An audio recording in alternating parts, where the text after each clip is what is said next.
ध्येयं सदा परिभवग्नमविष्टदोहम्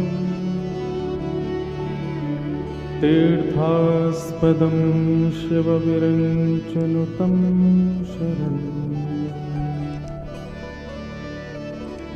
भृत्यार्थिहं प्रणतपालभवाभ्युपोतम् वन्दे महापुरुषते चरणारविन्दम्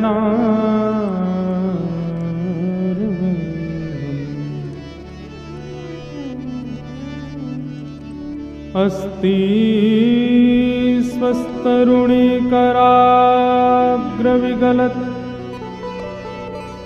कल्पप्रसूनाप्लुतम्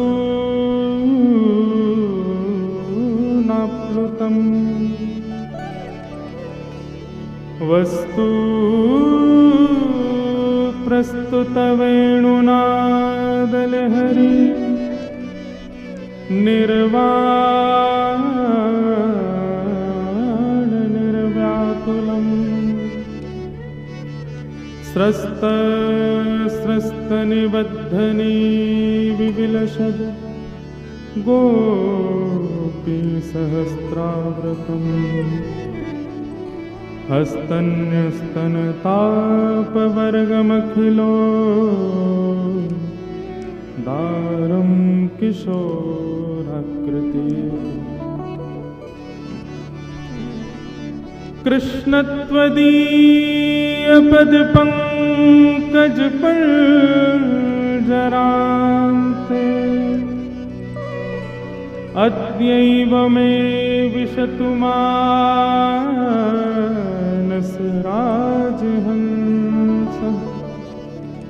प्राणप्रयाण समये कफवातपित्तैः कण्ठावरोधनविधो स्मरणं कुतस्ते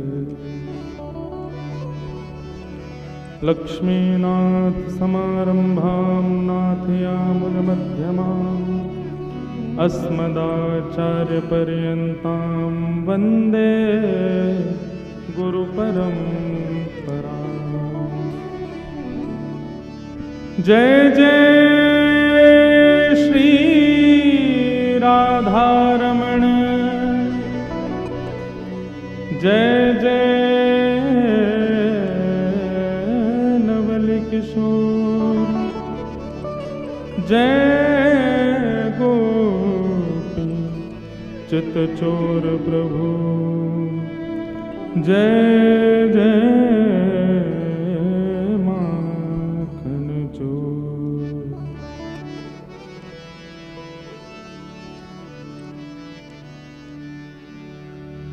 परमानंद का विषय है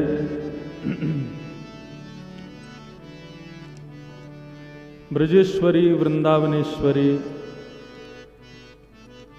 श्री कृष्ण हृदय विहारिणी श्री किशोरी जी के मंगल में भाव, उनकी लीला और उनके स्वरूप को सुनना कहेंगे तो अतिशयोक्ति हो जाएगी। सुनने के अधिकारी तो हम लोग नहीं है कि उनको सुन पाएं। अपने सर्वेश भैया और हमारे विश्वेश भैया एक प्रकार से ललिता विशाखा हैं ये दोनों, और इनके संग संग रह रह करके मुझ पे भी थोड़ा असर आ गया है। नागपुर की भूमि पर श्री जी के भाव और उन भावों में डुबकी लगाने के लिए हम आप सब लोग एकत्रित हुए हैं। बंधुओं, जैसे हमारे वृंदावन में आप मंदिरों में जाते हैं और भी कहीं जाते होंगे, तो ठाकुर जी की जब आरती होती, आरती के बाद जब शीतल भाव से जब जल की आरती करते हैं, उसके बाद छींटे ही लगाए जाते हैं। और छींटे जो होते हैं, अब मंदिर में तो हजारों लोग हैं, लेकिन आगे वालों को तो बढ़िया मिल जाते हैं, पीछे वालों को तो फिर बहुत हाथ पांव मारने पड़ते हैं, तब जाके एक आध बूंद आती है। श्री जी के भाव उन छींटों के समान ही हैं। यदि एक बिंदु भी हम पर पड़ जाए तो हमारा जीवन धन्य हो जाए। वही एक बिंदु पड़ी स्वामी श्री हरिदास जी पर, श्री बिहारी जी प्रकट हो गए। वही बिंदु पड़ी श्री हरिवंश महाप्रभु पर, श्री राधा वल्लभ लाल प्रकट हो गए।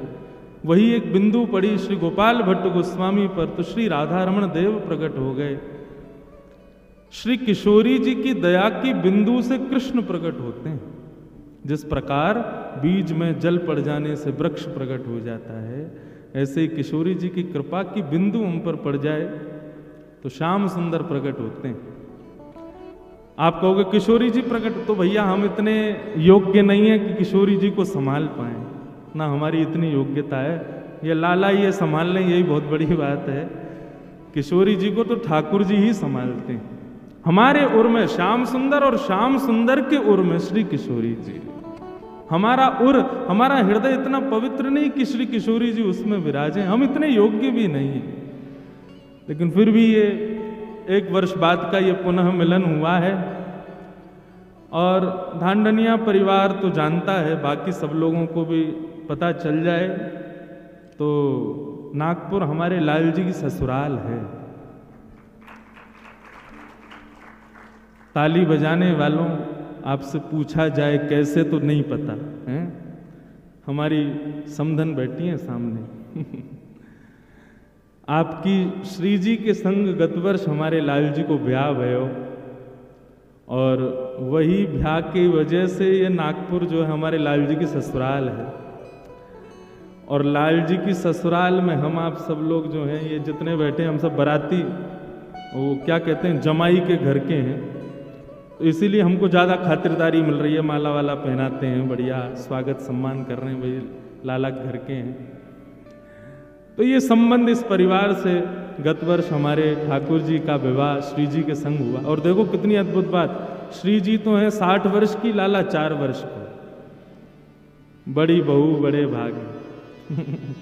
हमारी श्री जी के संग में लाला को ब्याह भयो, तो वही नाते से नागपुर आना सहज ही हो रहा है। तो अब ज़्यादा समय व्यतीत ना करें, भूमिका को प्रारंभ करें। जिस प्रकार हमारी भागवत में वर्णन है कि श्री कृष्ण को यदि जाननो हो, कृष्ण को यदि पानो हो, तो श्री किशोरी जी की शरण ग्रहण करो। ऐसी बंधुओं, यदि किशोरी जी को यदि स्वीकार करना हो, किशोरी जी को यदि पानो हो, तो श्री वृंदावन की शरण ग्रहण करो। जैसे कृष्ण अधिकारी श्री किशोरी जी बनाती हैं, ऐसे श्री जी को अधिकारी हमारो वृंदावन बनावे। वृंदावन कोई पृथ्वी नहीं है, वृंदावन कोई भूमि नहीं, कोई स्थान नहीं है। एक प्रकार से गुरु है वृंदावन, जो हम आप सबको शिष्य रूप बना करके श्री जी का अधिकारी बनाता है। ऐसा है वृंदावन। उस वृंदावन को प्रणाम करें और श्री राधा रसामृत चर्चा में हम लोग प्रवेश करें। सब लोग गाओ मेरे साथ, और गायन ऐसा करना कि आप भूल जाओ कि आप नागपुर में हो। सत्य बता रहे हैं, इस कथा की उपलब्धि क्या, इस कथा की यही उपलब्धि कि श्री जी मिल जाएं, ठाकुर जी मिल जाएं, बहुत ऊंची बात है भैया। इस कथा की एक ही उपलब्धि जानो कि आप नागपुर में बैठे हो, ये विस्मृति आपको हो जाए। इस कथा की उपलब्धि। आओ उस निभृत निकुंज वृंदावन में हम लोग भी प्रवेश करें, जहां नित्य श्री श्यामा जो विहार करती हैं। एरी मेरो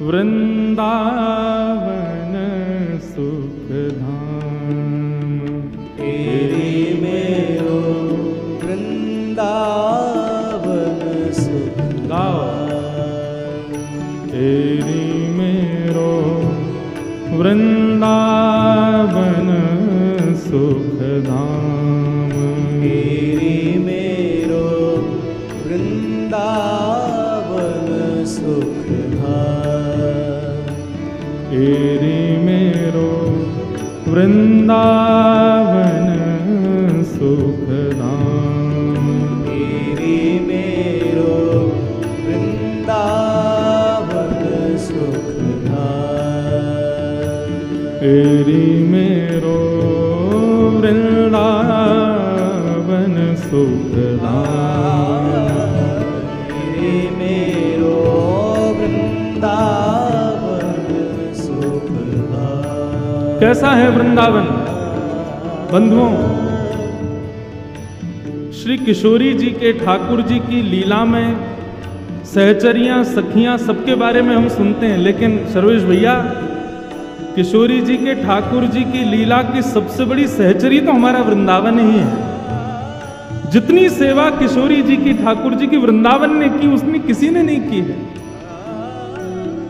लीला के लिए सघन कुंज प्रकट किए, रमण के लिए श्री यमुना जी को प्रकट किया, और कहां तक जाएं भैया, पृथ्वी पर भी श्रम ना हो जाए इसलिए बालूका को भी इतना कोमल कर दिया कि उस रज को सिर से लगाते हैं सब।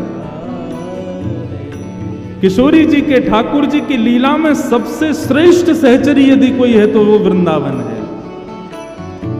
प्रिया लाल को लाढ़ लढ़ावत, प्रिया लाल को लाड़ लड़ावत, प्रिया लाल को लाल लढ़ावत, प्रिया लाल को लाड़ लड़ावत, सब विधि पूरन काम,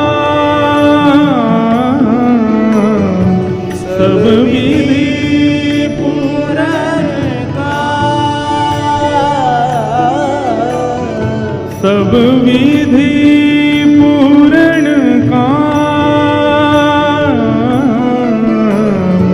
सब विधि पूरन काम। गाओ भैया सब लोग। हेरी मेरो वृंदावन सुखधाम, हेरी मेरो वृंदावन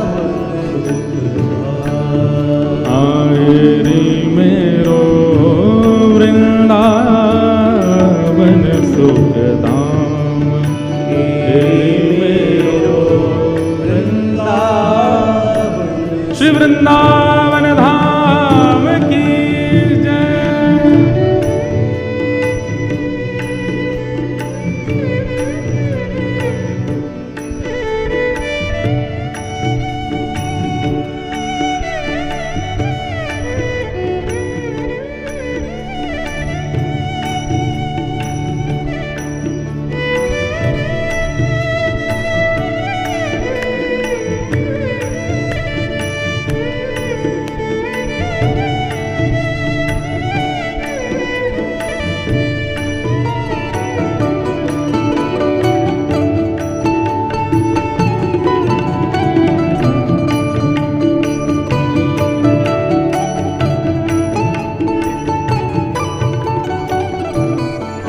कैसा है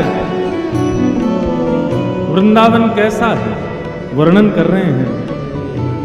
महाप्रेम शोभा को सागर, महाप्रेम शोभा को सागर, महाप्रेम शोभा को सागर, महाप्रेम शोभा को सागर, रोम रोम अभिराम, रोम रोम अभिराम, रोम रोम अभिराम, रोम रोम अभिराम। श्री ललित रसिक वर जू की जीवन, ललित रसिक वर जू की जीवन, ललित रसिक वर जू की जीवन, ललित रसिक वर जू की जीवन, कुंज केली विश्राम,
लाढ़ लढ़ावत प्रिया लाल को लाड़ लड़ावत सब विधि पूर्ण काम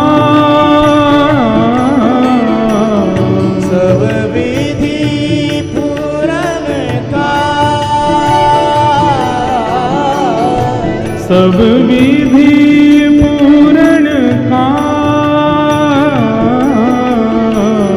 सब विधि पूरन गाओ काम तेरी मेरो वृंदावन सुखधाम तेरी मेरो वृंदावन सुखधाम आए रे मेरो वृंदावन सुखधाम तेरे मेरो वृंदावन सुखधाम आए रे मेरो वृंदावन सुखधाम तेरे मेरो वृंदावन सुखधाम आए रे मेरो वृंदावन सुखधाम तेरे मेरो वृंदावन श्री वृंदावन बिहारी लाल की वृषभानु दुलारी की जय जय श्री राम जय जय श्री राम जय जय श्री राम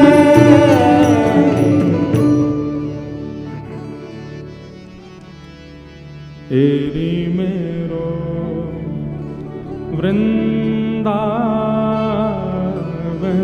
सुखधाम एरी मेरो वृंदावन सुखधाम प्रिया लाल को लाढ़ लढ़ावत प्रिया लाल को लाड़ लड़ावत सब विधि पूर्ण काम सब विधि पूरन काम एरी मेरो वृंदावन सुखधाम तेरी मेरो वृंदावन सुखधाम बोलो वृषभानु के जमाई की परम मंगल में परात्पर अखिलेश्वर अकारण करुणा वृणालय भक्त वांछा कल्पतरु तड़िद्वित विनिंदित पीतांबरधारी श्री बालकृष्ण लाल की श्री वृषभानी दुलारी किशोरी जी की अहितु की कृपा से श्री गिरधर लाल जी जमाई राजा की अध्यक्षता में हम आप सब लोग श्री राधा रसामृत चर्चा का सुंदर भाव नागपुर में दूसरी बार श्रवण कर रहे हैं। ये हमारा परम सौभाग्य है। हमारे लाल जी वैसे तो कई कथाओं में विराजते नहीं हैं, लेकिन एकमात्र केवल राधा रसामृत चर्चा नागपुर की ऐसी प्रसिद्ध है जहाँ लाल जी पूरे विराजते हैं, पूरी कथा श्रवण करते हैं। क्योंकि भागवत की कथा में तो इन्हीं की चर्चा है, अब इन्हीं की चर्चा ये क्या सुनेंगे, लेकिन जब प्रेम की चर्चा श्री किशोरी जी का भाव प्रकट हो तो वाकई तो सबसे बड़े श्रोता यही हैं। वहाँ में तो सबसे आगे बैठेंगे, बल्कि आगे का मंच पे बैठेंगे। आप सब तो सज धज के बैठे हो, ये तो और इतरा के बंगला में बैठे हैं। बताओ ऐसे श्रोता ये श्री किशोरी जी को सुनवे के काज इतने सज धज के बैठे हैं। कथा में हम लोग जाते हैं थोड़ा सज समझ के ही जाते हैं, साफ सुथरे बन के जाते हैं, लेकिन हमारे लाल जी तो पूरे श्रृंगार के संग आते हैं। तो श्री जी का भाव गाया जाएगा तो पीछे क्यों रहें। और ये बात भी सत्य है कि हमारे लाल जी को अन्य कहीं कथा में आप ले जाओ तो ठाकुर जी वहां फिर टिक नहीं सकते। लेकिन पिछली बार भी देखा, इस बार भी देख रहे हैं, ठाकुर जी सब व्यवस्था बिल्कुल मानो जैसे यही करते हैं, सारी व्यवस्था, पूरी व्यवस्था को सुगम बनाते हुए बैठते हैं पूरी कथा में। तो यह भी एक आनंद की बात है हमारे लाल जी को, हम भी कथा में यहीं देख पाते हैं और कहीं नहीं देख पाते। लाल जी का उत्सव हर वर्ष होता है, उसमें भी ठाकुर जी शाम को ही पधारते हैं, कथा में तो नहीं आते, लेकिन श्री किशोरी जी के मंगल भाव को सुनने के लिए ठाकुर जी खूब बन सवर के आते हैं। प्रथम तो आप सबको बहुत बहुत जय श्री कृष्ण, जय श्री राधे। देवसैनी एकादशी और उसमें भी महाराष्ट्र, जिस महाराष्ट्र में आज मंगल उत्सव पंढरपुर में मनाया जा रहा है, ऐसे महाराष्ट्र के एक छोर पर हम आप सब लोग बैठे हैं। श्री पंडरीनाथ भगवान का मंगल उत्सव है आज, उनको भी बारंबार प्रणाम करते हैं। और देखो, अब क्रम जोड़ते जाओ तो जुड़ते चले जाते हैं। हम बैठे भी कहाँ हैं? विदर्भ। ये नागपुर पिछले साल ससुराल नहीं बनी थी ठाकुर जी की, तो 5000 वर्ष पहले से ही ससुराल है। विदर्भ तो पूरी ससुराल ही है हमारे लाल जी की। तो ठाकुर जी की भी लीला देखो, पूरे भारतवर्ष में श्री जी भी खोज लें विदर्भ में ही। रुक्मणी जी तो यहाँ से ले ही गए, बोले कि भैया दुनिया यों के श्री जी से ब्याना भयो, हमारे ब्रज में जाओ तो सब लीलाएं हैं वहाँ। तो प्रकट भाव से सबको नहीं पता है, लेकिन अप्रकट भाव से तो सदा बिहार ही है और ब्याह हुआ ही है। लेकिन गत वर्ष ठाकुर जी ने उसको प्रकट भी कर दिया, ले विदर्भ से किशोरी जी को भी ले आए और ब्याह है गयो ठाकुर जी को। तो सब क्रम अपने आप जुड़ते जा रहे हैं, ये आनंद की बात है। पर एक बात मैं कहूंगा, भागवत के वक्ता हैं हम, ठाकुर जी की मंगलमयी लीलाएं सुनाते हैं, भक्ति ज्ञान वैराग्य की चर्चा करते हैं, लेकिन ये प्रेम की चर्चा ब्रज में रहते हुए भी हम ब्रज से प्रारंभ नहीं किए, नागपुर से ही प्रारंभ हुई। गत वर्ष जब यहाँ प्रथम बार राधा रसामृत शब्द कहा था, तब से मान लीजिए कि स्थिति में, बुद्धि में, चित्त में, हृदय में, वाणी में श्री किशोरी जी ऐसी विराजमान हो गई हैं। अब तो वृंदावन रसामृत, श्री गिरिराज रसामृत और ना जाने कितने भाव ब्रज के प्रकट किशोरी जी ने कराए कब से? जब से नागपुर में कथा हुई। तो दुनिया के लोगों के कई संबंध या कई भाव, कई उपलब्धियां नागपुर की होंगी, हमको तो प्रेम प्रदान नागपुर ने किया। और नागपुर का भी ये जो राधा निवास वृंदावन है, उसने हमें ये प्रेम प्रदान किया। इसके लिए हम सदा नागपुर के ऋणी रहेंगे कि श्री जी के भाव को बुलाने का साहस करवाया इस भूमि ने। इसलिए मेरे हृदय के बहुत सन्निकट है। मैं कहीं भी कथा में जाता हूँ नागपुर की प्रशंसा जरूर करता हूँ।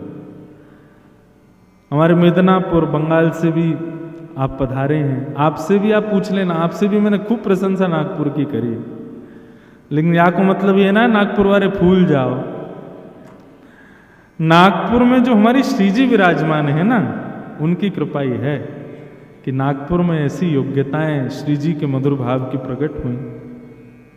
और देखो, हर पिछले वर्ष हम आए थे तब भी ऐसा ही मौसम था, और इस बार आए हैं कल जैसे ही यहाँ पहुंचे तब से देखो अब तक वैसा ही मौसम है। बरस रहे हैं मानो जैसे सब देवी देवता नागपुर पर ही वर्षण कर रहे हों पुष्पों का। जमाई राजा पधारे हैं ना, बढ़िया स्वागत के भाव से, मौसम भी बहुत बढ़िया। तो भाव तो भैया अनेक हैं, सब भावों को प्रणाम करते हैं। श्री जी के मंगल भाव स्वभाव, उन सब पर हम चर्चा तो करेंगे। लेकिन पहले ही स्पष्ट कर दूं बंधुओं, मैं ये बात अपने कहीं भी रस चर्चा होती है वहां जरूर कहता हूं, मैं श्री जी के भाव को अच्छे से सुना दूं और आप अच्छे से समझ जाओ, तो ये समझ जाना कि वो श्री जी का भाव नहीं था, कुछ और था। क्योंकि श्री जी का भाव ना तो मैं अच्छे से सुना पाऊंगा और ना आप समझ पाओगे। किशोरी जी के भाव ना तो सुनाने के विषय हैं और ना समझने के विषय हैं, वहां तो उलझन ही उलझन बनी रहेगी, एक पहेली और नई नई कुछ ना कुछ प्रकट होती रहेगी। आप उसको भली भांति समझ नहीं पाओगे और ना मैं समझा पाऊंगा। प्रेम का स्वरूप कैसा, जिसका वर्णन ना हो सके। नारद जी नारद भक्ति सूत्र में कहते हैं, मैंने बता दिया और आप समझ गए तो निश्चित ही आपने किशोरी जी का भाव नहीं सुना, आपने कुछ और ही सुन लिया होगा, क्योंकि किशोरी जी समझ नहीं आ सकती। ये प्रेम समझ में आने वाली वस्तु है ही नहीं। बड़े बड़े रसिक जन जहां फेल हो गए वहां हम लोग पास कैसे हो सकते हैं। रसिक जनों ने खूब गाया श्री जी के भाव को और आज तक गाते आ रहे हैं, लेकिन अभी तक उनको पहचान नहीं पाए, उस भाव में प्रवेश नहीं कर पाए। तो हम आपकी कहां सामर्थ्य है उस भाव में प्रवेश करने के। पर फिर भी यथा योग्य जैसे जैसे भाव मन में प्रकट होंगे उनका वर्णन करने का प्रयास यहां करेंगे आप सबके मध्य में। हमारी श्यामा जी, किशोरी जी, उनका एक भाव जयदेव महाप्रभु कहते हैं उस भाव से मैं प्रारंभ करूं और फिर जहां ले जाएंगे। अब मैं कल से मैं बता रहा हूं मेरे इतने भाव आ रहे हैं, किसको बोलूं, किसको छोड़ूं, किसको रखूं, समझना बड़ा मुश्किल का काम है। पर फिर भी जो जो भाव आ रहे हैं सबको प्रणाम मात्र करेंगे। 4 दिन में जितना हो जाएगा उतना करेंगे। जयदेव महाप्रभु गीत गोविंद में एक भाव कहते हैं, श्री कृष्ण के प्रियाजू के प्रति प्रेम भाव और श्री प्रियाजू के कृष्ण के प्रति प्रेम भाव, इन दोनों में तुलना कीजिएगा किसके भाव ज्यादा सुदृढ़ हैं। और बहुत ध्यान से सुनो, अब कोई आवे जावे, आप लोग बस शांति से बैठ के श्रवण करना, एक तक भी मुझको निहारे बिना रहना नहीं। हाँ, अभी थोड़ी देर के लिए यहाँ लाला को भी मत निहारी हूं, मोह क्यों देख लो। अब आपको और मेरा ये भाव बन जाए और फिर अद्भुत प्रसंग प्रकट हो। श्री जयदेव महाप्रभु कहते हैं, ठाकुर जी कितने प्रेमी हैं श्री किशोरी जी के। अभिनव जलधार सुंदर द्रतमंदर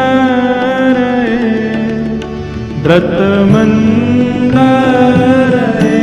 अभी श्री जगन्नाथ जी भी रथ यात्रा में हैं, वहां भी उत्सव चल रहा है, तो पंडरीनाथ को प्रणाम कर लिया, वृंदावन को प्रणाम कर लिया, किशोरी जी ठाकुर जी तो विराज ही रहे हैं, जगन्नाथ जी को क्यों पीछे छोड़े, उनको ही प्रणाम करो। श्री जयदेव महाप्रभु गाते हैं, अभिनव जलधार सुंदर द्रतमंदर द्रतमंदर श्रीमुख चंद्र चकोर जय जय देव हरे। श्रीमुख चंद्र चकोर जय जय देव हरे। श्री श्यामा मुख चंद्र चकोर जय जय देव हरे। श्री श्यामा मुख चंद्र चकोर जय जय देव हरे। ओ जय जय देव हरे। जय जय देव हरे। बहुत ध्यान से सुनना। हमारे गिरधर लाल जी अभी दूर से ऐसा क्या कई अन्य दिख भी नहीं रहे हों, पास आके कथा के विश्राम में देख लेना।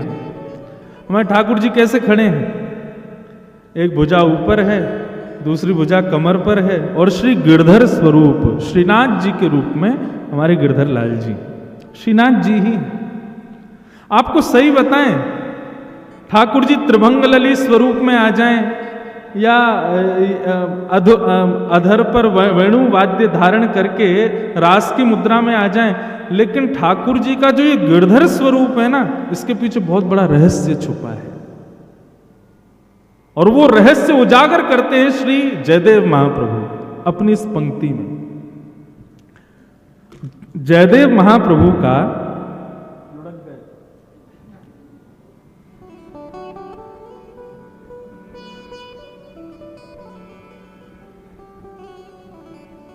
जय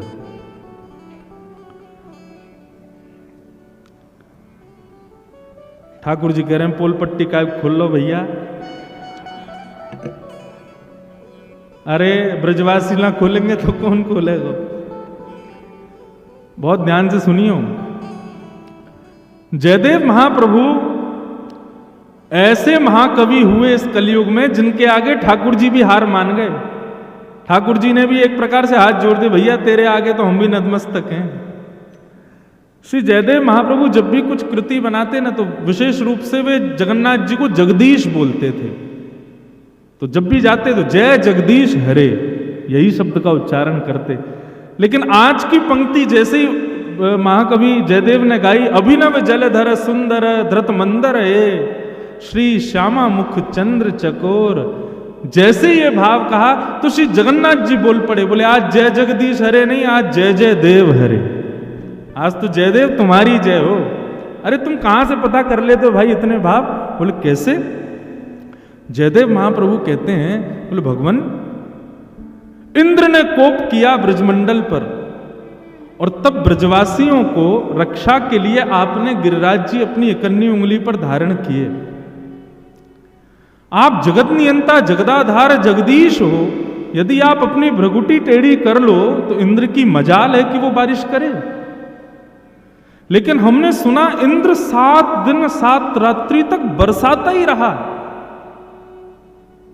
आप चाहते तो क्षण भर में गिरिराज जी धारण करके और भ्रगुटी टेढ़ी करके कहते हे इंद्र, तो इंद्र नाक रगड़ता आपके चरणों में आकर के।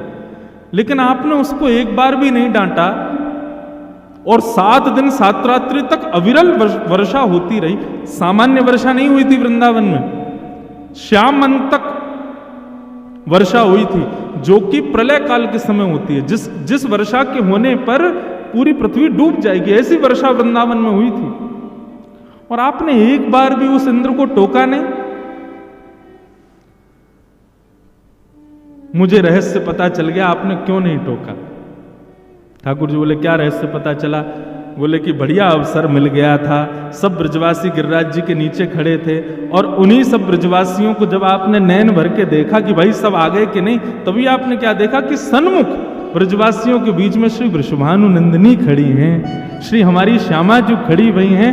तो आपने मन में विचार किया कि भैया इनकी रूप सुधा को पान करवे को या से बढ़िया अवसर नहीं मिलेगा। ये किशोरी जू जब भी इनको देखवे जाओ, कभी अपना मुंह फेर लें, कभी घूंघट कर लें, कभी कहीं चली जाएं, कभी कहीं बैठ जाएं, और कोई ना कोई बाधा इनके रूप के दर्शन में आ ही जावे। ये बढ़िया समय है, सब ब्रजवासी खड़े हैं, और इतने ब्रजवासी कि महाराज बिच बिच के खड़े थे, एक दूसरे से बिल्कुल लग के खड़े थे, जगह नहीं थी। किशोरी जी अब हिल नहीं सकती, अब कहीं जाएंगी नहीं, ये बढ़िया अवसर है इनकी रूप माधुरी को दर्शन करवे को। तो जयदेव महाप्रभु बोले इंद्र तो 10-5 मिनट वर्षा करने वाला था, बल्कि आपने तो उसको और इशारे किए, बोले करता रहे। ये जब तक श्यामा जी सामने खड़ी हैं, इनकी रूप सुधा को पान करवे को अवसर मिलो है, तब तक तू बरसातो ही रहे। और महाप्रभु जी कहते हैं, बोले हमको तो एक रहस्य और पता चला। बोले क्या? बोले आपके वश की चलती तो 7 महीने बारिश होने वाली थी, वो तो इंद्र के भंडार खत्म हो गए, इसलिए 7 दिन में ही पूरे हो गए, नहीं तो आप तो इंद्र को रोकते ही नहीं। श्यामा मुख चंद्र चकोर, जय जय देव। तो भैया ये गिरिराज पर्वत धारण लीला 7 दिन तक इसलिए चली क्योंकि किशोरी जी खड़ी थी सामने। यदि किशोरी जी कहीं और होती, थोड़ी दूर होती, या ठाकुर जी के सन्मुख नहीं होती, 7 मिनट में गिरिराज जी रखने वाले थे ठाकुर जी। इतना लंबा समय क्यों बिताते? तो किशोरी जी के मुखमंडल को देखने में इतने व्यस्त है गए श्याम सुंदर, इंद्र को इशारा और करती हो बरसात हो रहे ताकि इनको देखते रहे हम। इसलिए भैया ये हमारे गिरधर लाल जी जो है ना, ये वो स्वरूप है जो निरंतर किशोरी जी को देखने में मग्न रहते हैं।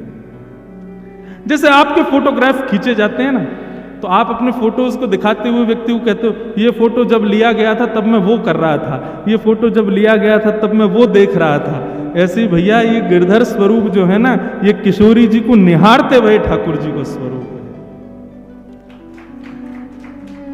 यही अवस्था में तो ठाकुर जी देख रहे हैं किशोरी जी को। मानो किशोरी जी को देखते देखते ठाकुर जी भी भाव में आ गए हों। एक अंग से मानो किशोरी जी जैसे बने हो, दूसरे अंग से श्याम सुंदर।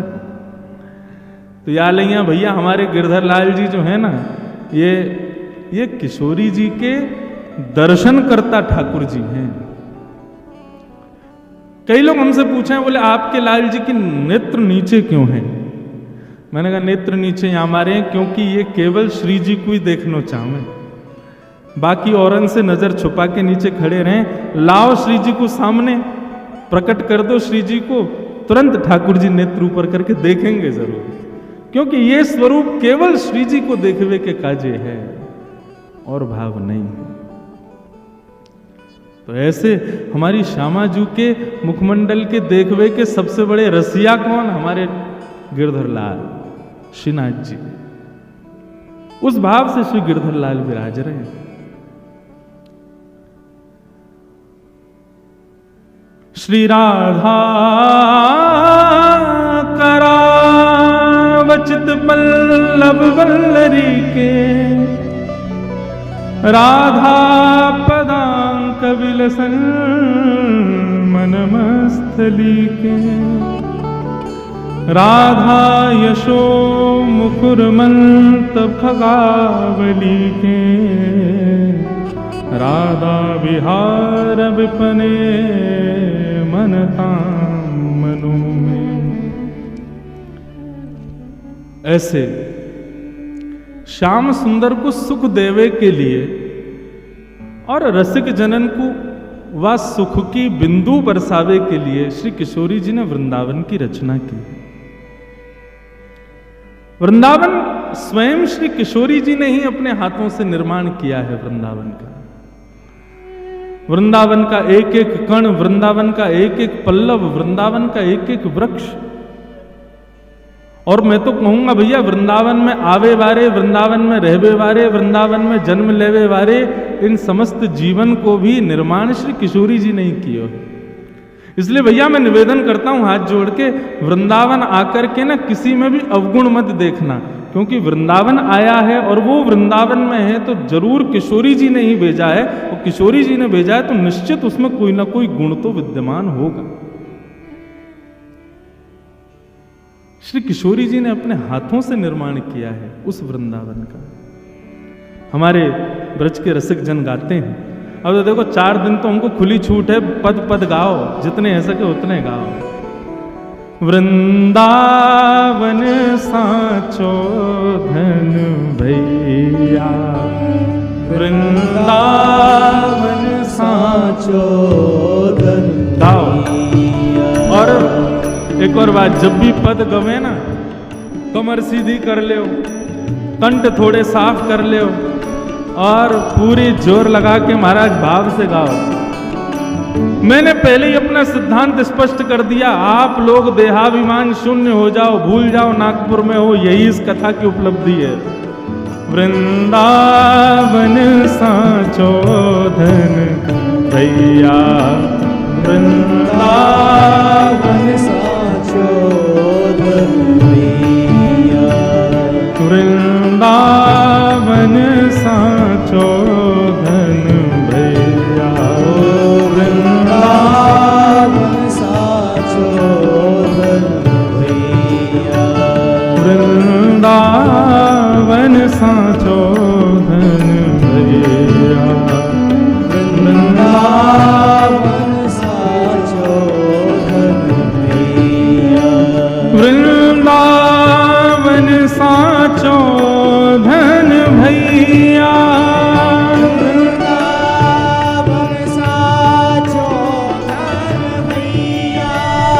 वृंदावन साचो धन भैया, वृंदावन साचो धन भैया, वृंदावन साचो धन भैया, वृंदावन साचो धन भैया, हे वृंदावन साचो धन भैया, वृंदावन साचो धन भैया। श्री रसिक जन कहते हैं, कनक कूट कोटि लगित जिए, भजिए कुंवर कन्हैया, कनक कूट कोटिक लगित जिए, भजिए कुंवर कन्हैया, कनक कोटि कोटिक लगित जिए, भजिए कुंवर कन्हैया, कनक कूट कोटिक लगित जिए, भजिए कुंवर कन्हैया, हे वृंदावन साचो धन भैया, वृंदावन साचो धन भैया, हाँ वृंदावन साचो धन भैया, वृंदावन साचो धन भैया। श्री वृंदावन धाम की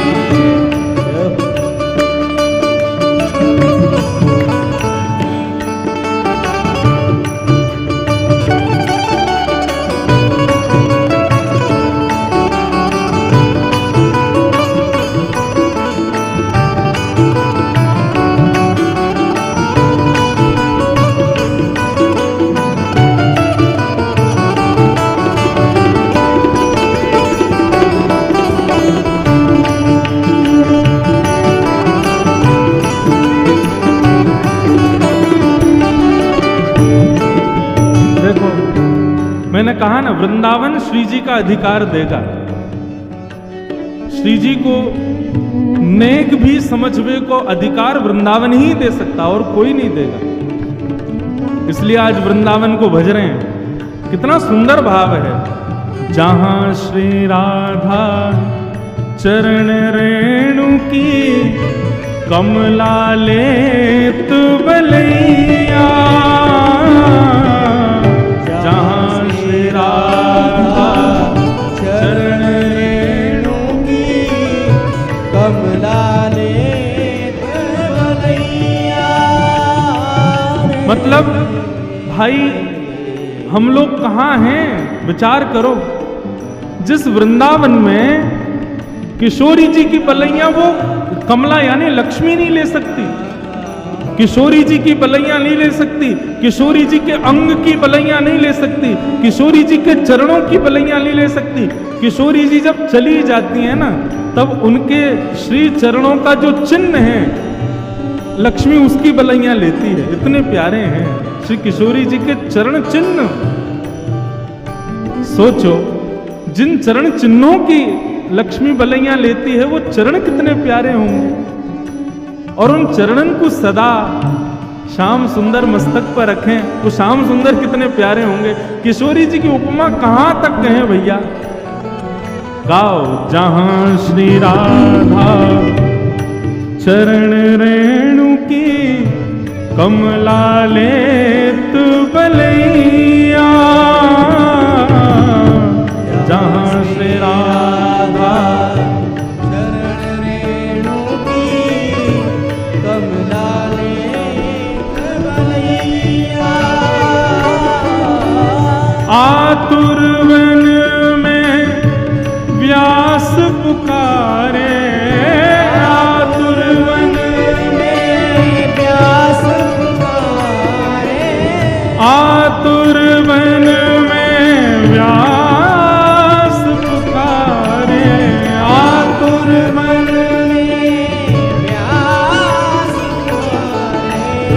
है कोई रसिक सुनैया, है कोई रसिक सुनैया, ओ है कोई रसिक सुनैया, है कोई रसिक सुनैया, वृंदावन साचो धन भैया, वृंदावन साचो धन भैया, हे वृंदावन साचो धन भैया, वृंदावन साचो धन भैया, कनक कूट कोटिक लगत जिए, कनक कूट को जिनको समझ नहीं आया हो वो समझो। श्री हरिराम व्यास जी कह रहे हैं भैया कृष्ण भजवे को समय हो और वास्तव में यदि लाखों की संपत्ति करोड़न की संपत्ति मिल रही हो ना, एक बार कुछ छोड़ो, करोड़ों की संपत्ति मिल रही हो और वही समय आपको कृष्ण भजवे को, श्री राधा भजवे को समय हो तो वाकु तजिए, पहले भजिए कुंवर कन्हैया, भजिए कुंवर कन्हैया, हे वृंदावन साचो धन भैया, वृंदावन साचो धन भैया, हे वृंदावन साचो धन भैया, वृंदावन साचो धन हे वृंदावन साचो धन भैया, वृंदावन साचो धन भैया।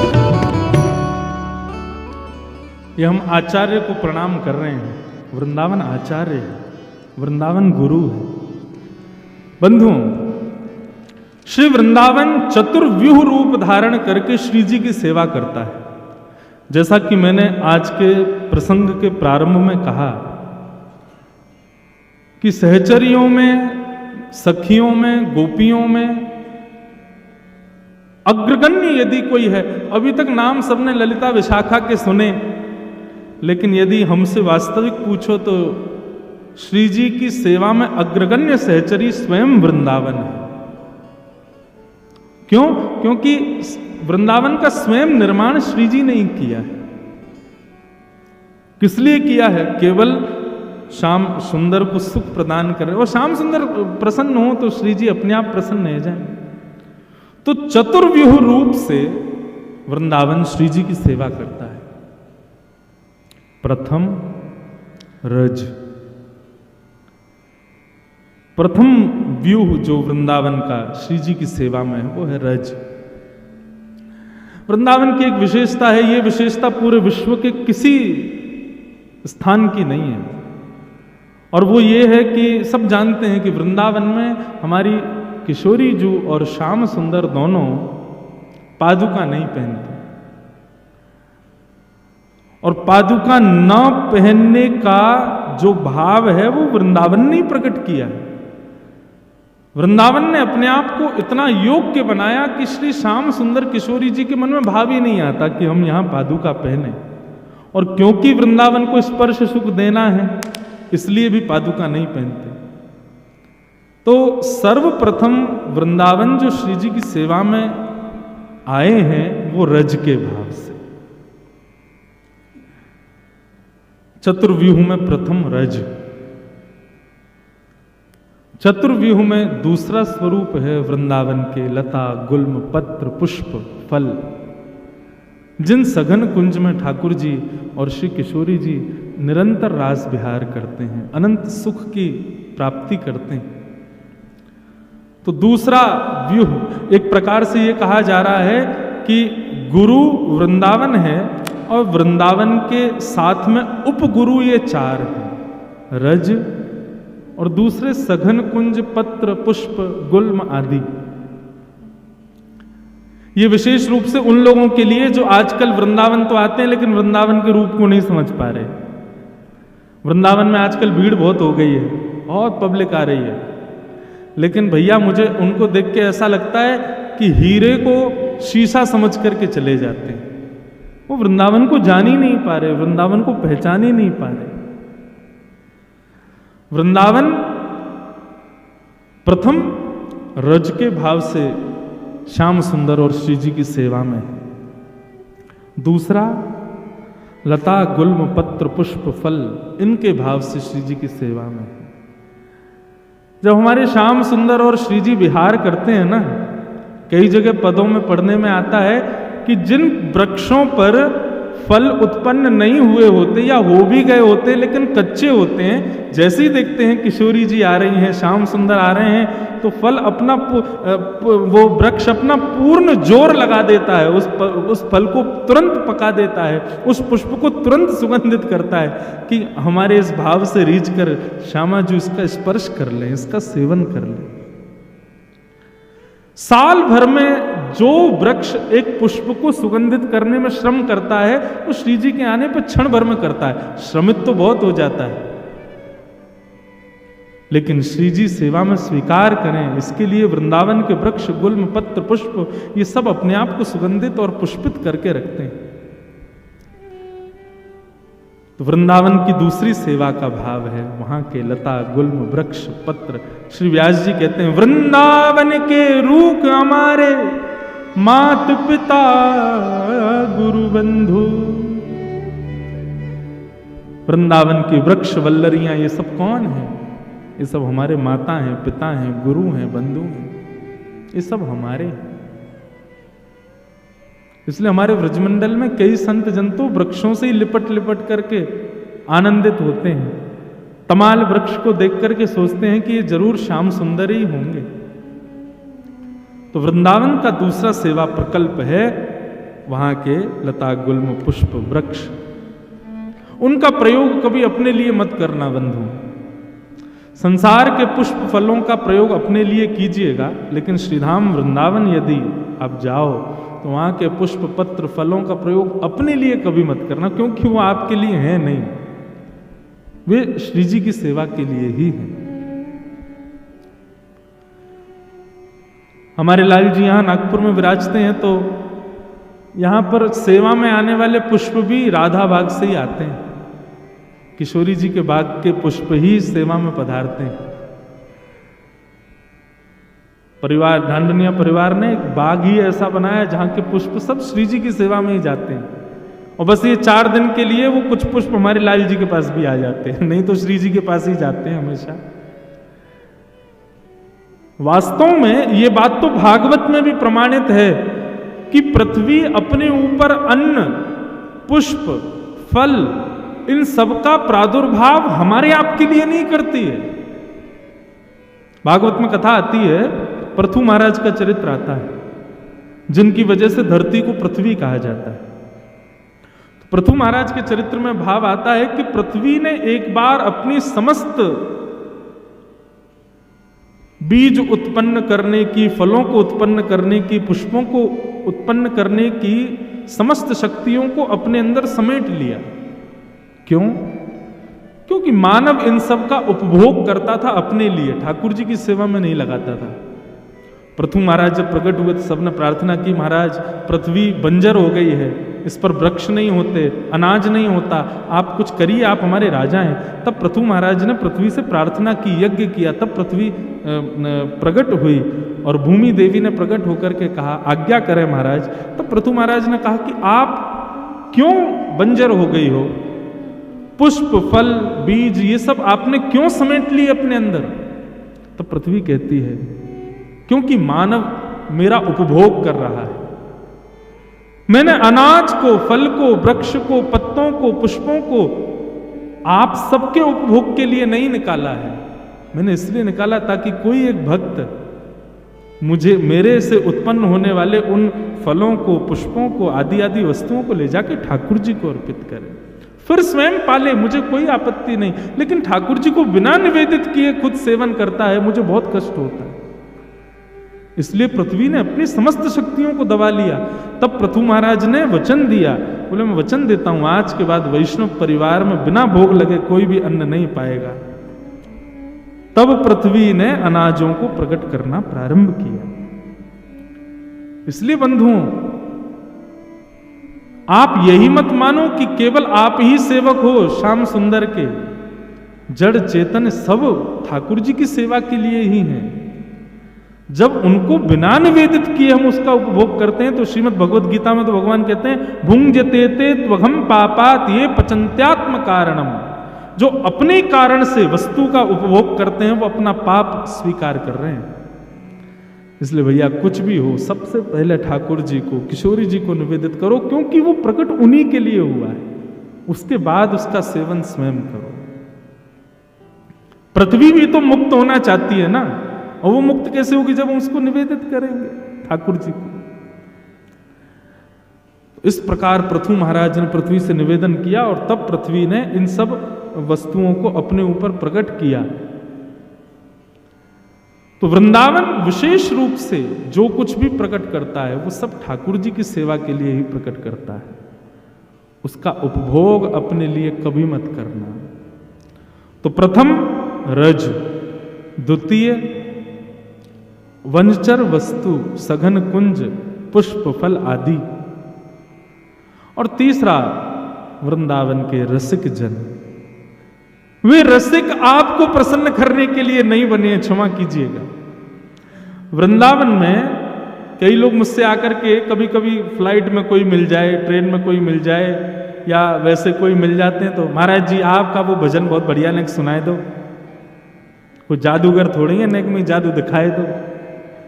वृंदावन में यदि कोई रसिक, मैं अपने आप को रसिक नहीं बोल रहा हूं, इनडायरेक्ट वे में बोल भी रहा हूं, लेकिन वैसे अगर देखो तो वृंदावन में जितने भी रसिक जन, कोई यदि रस का तनिक मात्र भी भाव प्रकट करता है तो उसका भाव भी संसार के लिए नहीं है, श्री जी के लिए ही है। ये बात दोनों पक्षों से समझिएगा। रसिक जन भी इस बात का ध्यान रखें कि यदि हमारे भीतर रस प्रकट हुआ है तो उससे हम संसार को ना रिझाएं, श्यामा श्याम को ही रिझाएं। यदि हम अपने रस का प्रयोग किसी व्यक्ति विशेष को रिझाने के लिए कर रहे हैं ना, तो रस विष बन जाएगा। रस का प्रादुर्भाव आपके हृदय में हुआ, इसका मतलब श्री जी ने आपको अधिकारी माना है, और अधिकारी बनाया है तो उससे श्री जी को ही लुभाओ। हाँ, दो चार जनता भी रीझ जाए तो उसमें कोई आपत्ति नहीं है, लेकिन केवल यही प्रधानता नहीं होनी चाहिए कि सब रीझें, श्री जी रीझें, हमारी किशोरी जी रीझ जाएं, हमारे श्याम सुंदर। एक बार का प्रसंग है, हमारी श्री जी कितनी कृपालु, कितनी दयालु, कितनी जल्दी रीझ जाती हैं। वो एक पद की एक पंक्ति आती है ना, हमारे यहाँ एक भजन गाया जाता है, वृषभानु की किशोरी वो तो गैया होते भोरी, प्रीत जान के हूँ थोड़ी तो है राखेगी शरण, मन भूल मत जइयो श्यामा प्यारी के चरण। किशोरी जी बड़ी भोरी हैं। और यहाँ को प्रसंग कैसे है, एक बार जन्माष्टमी थी तो श्री हमारी श्यामा जू नंदगांव गई, लाला को जन्मदिन है, हम भी बधाई दिया में। और वहां जाकर के जब किशोरी जी ने देखा तो नंद नंदन को सब लोग बधाइयां दे रहे थे भैया जन्माष्टमी की, किशोरी जी भी बधाई देवे गई। नंद नंदन क्या कर रहे थे कि सामने आने वाले लोग जो उनको बधाई दे रहे थे वो अपना हाथ आगे करें या अपना वस्त्र का भाग आगे करें या अपना पल्लू आगे करें या कोई पात्र आगे करें, उसको ठाकुर जी भर देते थे। किशोरी जी टेढ़ी नजर से देख रही, समीप गई तो मधुमंगल श्री दामा आदि बोले, हमारे लाला को हृदय देखो श्री जी आपने, जो जैसो पात्र लेके आ रहा हो हमारो लाला बाकू भर भर के दे रहो है। ठाकुर जी बोली ये हृदय को स्वरूप ना होए करे, हृदय को स्वरूप तो ये है कि भैया जो जितनो पात्र लाए उतनो मत भरो, अपनी तरफ से बड़ो पात्र दे के वाकू भी भर के दो। या में कौन सी निर्मलता? कोई ने हाथ आगे किए, अब बेचारे को हाथ इतना छोटो कि वहां में 2 ही लड्डू आ सके, तो बेचारे को 2 ही मिलेगा। अब कोई पात्र बड़ो लिया है तो वागू भर के दे रहे हैं। अरे हमारे श्याम सुंदर को भाव तो ऐसा होना चाहिए, बड़े बड़े पात्र लेके आओ, सबन को पात्र दो और फिर वागू भरो, तब उन पर कृपा करो। ललिता विशाखा ताली बजाने लगी, देखो हमारी श्री जी को भाव। ये पैज तो चलती रहे। हमारी श्री जी तो बड़ी कृपालु है, बड़ी दयालु है, नेक नेक में ही दया कर दें, नेक में ही कृपा बरसा दें। हमारे श्याम सुंदर कभी कभी श्री जी को दिखावे के काजे कृपा करें, देखो हमने वो कृपा करी, लेकिन श्री जी दिखावे ना है। श्री जी को भाव ही ऐसा होवे कि ठाकुर जी वही में ही हार जाएं, या के आगे और कहा करें। तो श्री जी को स्वभाव है। तो इसलिए भैया यदि आपके भीतर रस आया है, आपके भीतर भाव आया है, उस भाव से, उस रस से, उस ज्ञान से, उस भाव से संसार को मत रिझाओ। ये वृंदावन चतुर्व्यूह से श्री जी की सेवा करता है। तो तीसरा व्यूह जो है वो रसिक है, रसिक जन। वृंदावन के रसिक जन हो या वृंदावन के बाहर रहने वाले रसिक जन हो, वे सब अपने भाव से किशोरी जी को प्रसन्न करें, उनको आनंदित करें, ऐसा भाव। और चौथा वृंदावन का जो भाव है वो श्री यमुना जी, रज वृक्षवल्लरी सघन कुंज, रसिक जन और श्री यमुना। इन चतुर्व्यूह रूप से वृंदावन श्री जी की सेवा करता है, हमारे श्याम सुंदर की सेवा करते हैं, उनको लाड़ लड़ाते हैं, उनको प्रसन्न करने का भाव करते हैं। इसलिए वृंदावन आओ तो इन चारों की शरण ग्रहण करो, रज सघन कुंज लता गुल्म पत्र पुष्प, रसिक जन और श्री यमुना जी। इन चारण को प्रणाम प्रथम करो, वाके बाद बिहारी जी को दर्शन करो, वाके बाद राधा वल्लभ जी को दर्शन करो, वाके बाद राधा रमण जी के पास जाओ। अभी हम लोग चूक क्यों रहे हैं पता है? ये वृंदावन को सेल्फी पॉइंट और ये रील्स बनाने की स्थिति में क्यों लिया है हम लोग? क्योंकि हमने गुरु का आश्रय तो लिया ही नहीं। हमने 4 गुरुओं को छोड़ सीधे ठाकुर जी का दर्शन किया, हम उसको समझ ही नहीं पाएंगे, हम उनको जान ही नहीं पाएंगे। मैथ्स की बुक है, साइंस की बुक है, सोशल स्टडीज की बुक है, और बुक समझ में तो तब आएगी ना जब गुरु का आश्रय लोगे। ऐसे ही भैया ये राधा रमण जी भी एक किताब हैं, राधा वल्लभ जी भी एक किताब हैं, श्री बिहारी जी भी एक किताब हैं। इनको तब समझोगे जब गुरु को आश्रय लोगे। हम किसी व्यक्ति विशेष के पास जाने की नहीं कह रहे, ये 4 गुरु वृंदावन में हैं चतुर्व्यूह रूप से, श्री रज, श्री सघन कुंज, श्री रसिक जन और श्री यमुना जी। इन चारों को आश्रय पहले लो और वाके बाद आप प्रवेश करो। आपको वास्तव में लगेगा कि हमने राधा वल्लभ जी 10 बार गए लेकिन दर्शन पहली बार भय हो। 10 बार बिहारी जी गए लेकिन दर्शन आज पहली बार, जैसा हुआ वैसा पहले कभी नहीं हुआ। गुरु के आश्रय में होकर के फिर जाओ। ये चतुर्व्यूह है वृंदावन का। इनके आश्रय के बगैर वृंदावन जाना एक प्रकार से व्यक्ति वंचित हो रहा है उस महाभाव से, उस महारस से।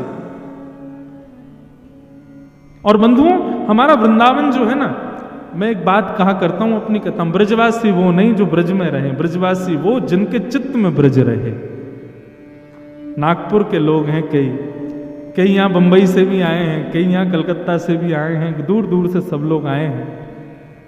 आप कहीं भी रहो, सदा ब्रज आपके चित्त में है। तो आप विश्वास मानो, जब ब्रजवासियों की अटेंडेंस रोज होती होगी ना, तो उन ब्रजवासियों की अटेंडेंस में 500-600 तो नागपुर के लोगों की भी अटेंडेंस हो जाती होगी। क्यों? बोले शरीर से भले ही नागपुर में थे, चित्त से तो वृंदावन में ही थे ना। 200-300 लोग कलकत्ता की भी अटेंडेंस लगाते होंगे, भले ही देह से कलकत्ता में थे लेकिन चित्त से तो वृंदावन में थे ना। 100-150 लोग बंबई के भी अटेंडेंस लगाते होंगे, देह से भले ही कहीं भी थे, चित्त से तो श्री धाम में थे ना। और निश्चित अभी वृंदावन की गणना चित्रकेतु कर रहे होंगे ना, प्रेजेंट लगा रहे होंगे कौन कौन आया। निश्चित ही चितनवेश हॉल में बैठे हम सब की भी गणना हो ही गई होगी। क्योंकि बैठे भले कहीं भी हैं, वृंदावन को याद तो कर रहे हैं ना। आप चाहे नागपुर रहो, बंबई रहो, कलकत्ता रहो, यहां रह करके भी इन चतुर्व्यूह का स्मरण नित्य करो। ब्रज की रज, ब्रज के लता गुल्म पत्र पुष्प, ब्रज के रसिक जन और श्री यमुना जी, इन चारों को कोई व्यक्ति यदि नित्य प्रणाम करे, मुझे ऐसा लगता है कि श्री जी और हमारे ठाकुर जी फिर उसको कितना भी अभागा हो उस पर कृपा करेंगे निश्चित, क्योंकि ये योग्य बनाते हैं उनके।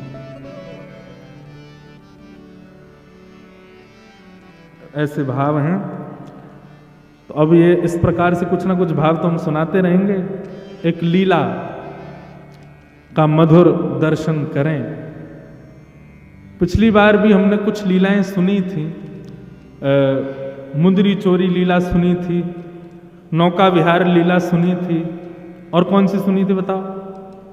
हाँ, मान लीला सुनी थी, और कौन सी सुनी? हाँ, प्रथम मिलन लीला सुनी थी। अब यही सब लीलाओं में एक बड़ी अद्भुत लीला आज मिली ठाकुर जी की और किशोरी जी की, उसका दर्शन करें। इतना सुंदर भाव है।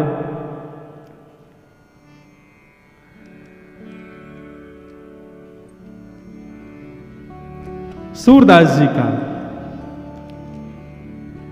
भाव है और बहुत सुंदर है। ऐसा भाव है कि भैया श्री कीर्ति मैया, वैसे तो किशोरी जी हमारी इतनी सुकोमला हैं, सदा सखीन के मध्य में रहें, सब सहचरी सेवा करें, लेकिन आज कीर्ति मैया किशोरी जी से ऐसे ही केवल दिखाने के भाव से, समाज को दिखे उस भाव से किशोरी जी से कहती हैं, लाली अब धीरे धीरे घर के कामकाज भी सीखो, आने चाहिए, लेकिन कामकाज सिखावे तो हैं कीर्ति मैया, लेकिन ये ललता विशाखा आदि सब सखी ऐसी हैं कछु करन ना दें किशोरी जी को। लेकिन आज किशोरी जी हट करके बैठी हैं कि नहीं, आज मैया जो कार्य कहेगी हम जरूर करेंगे। और मैया ने कार्य कह दियो है, बोलो लाली आज एक काम कर, गौशाला में जाके गैया को दूध काढ़ के ला। और किशोरी जी आज गैया को दूध दोहे में जा रही हैं।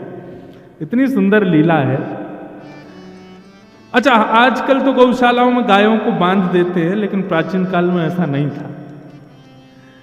किशोरी जी को देख करके गैया के भी मन में भाव आया हो या लीला को और बढ़िया संवरण किया जाए। तो किशोरी जी तो जैसे ही दूध दोहे हुए बैठी हैं, अत्यंत सुकोमला, अत्यंत सुकुमारी किशोरी जी के हस्त कमल को स्पर्श पाकर के गाय मन में विचार करने लगी, श्रम है जाए वो श्री जी को, या काम में तो एक ही निपुण है, नंद नंदन वही तो करवाएंगी। तो गैया वहां से भागी और पीछे पीछे श्री जी भाग रही हैं, ललता विशाखा भाग रही है गैया को पकड़वे को। इतने में ही सघन कुंज में सामने नंद नंदन दिखाई दिए हैं। नंद नंदन ने जैसे ही देखो सोई किशोरी चिल्ला के बोली, अरे नेक मेरी गैया को पकड़ो, दूध दोहनो है, अरे नेक या को पकड़ लियो। इतने में ही ठाकुर जी ने महाराज अपने सुंदर पराक्रम से वह गैया को पकड़ लियो और गैया को पकड़ के बोले, कहो श्री जी कहाँ सेवा करें आपकी? बोले आज मैया ने हमको सेवा दी है कि जाओ गैया को दूध दोहे के लाओ। हम दूध दोहे में आई हैं, लेकिन ये गैया रुके ही नहीं रही है। ठाकुर जी बोले, दूध दोहना आवे तुम पे? बोलो क्यों नहीं आवे, नेक दोहे के दिखाओ। अब जैसे ही श्री जी फिर छुए बैठी, गैया फिर भागने लगी। तब ठाकुर जी कह रहे हैं, देखो हम दोहे के दिखाएं आपको, गैया को दूध कैसे दोहो जाए। और वही भाव को श्री सूरदास जी महाराज वर्णन कर रहे हैं, अति सुंदर। सब लोग गाओ। कौन दुहावे गैया तुम पे, कौन दुहावे गैया तुम पे, कौन दुहावे गैया तुम पे, कौन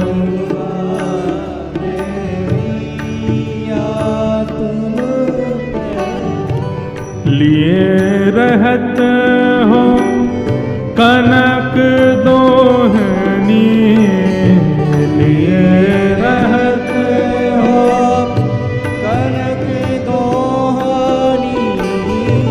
लिए रहत हो कनक दोहनी, लिए रहत हो कनक दोहनी, बैठत हो अध पैया तुम पे, बैठत हो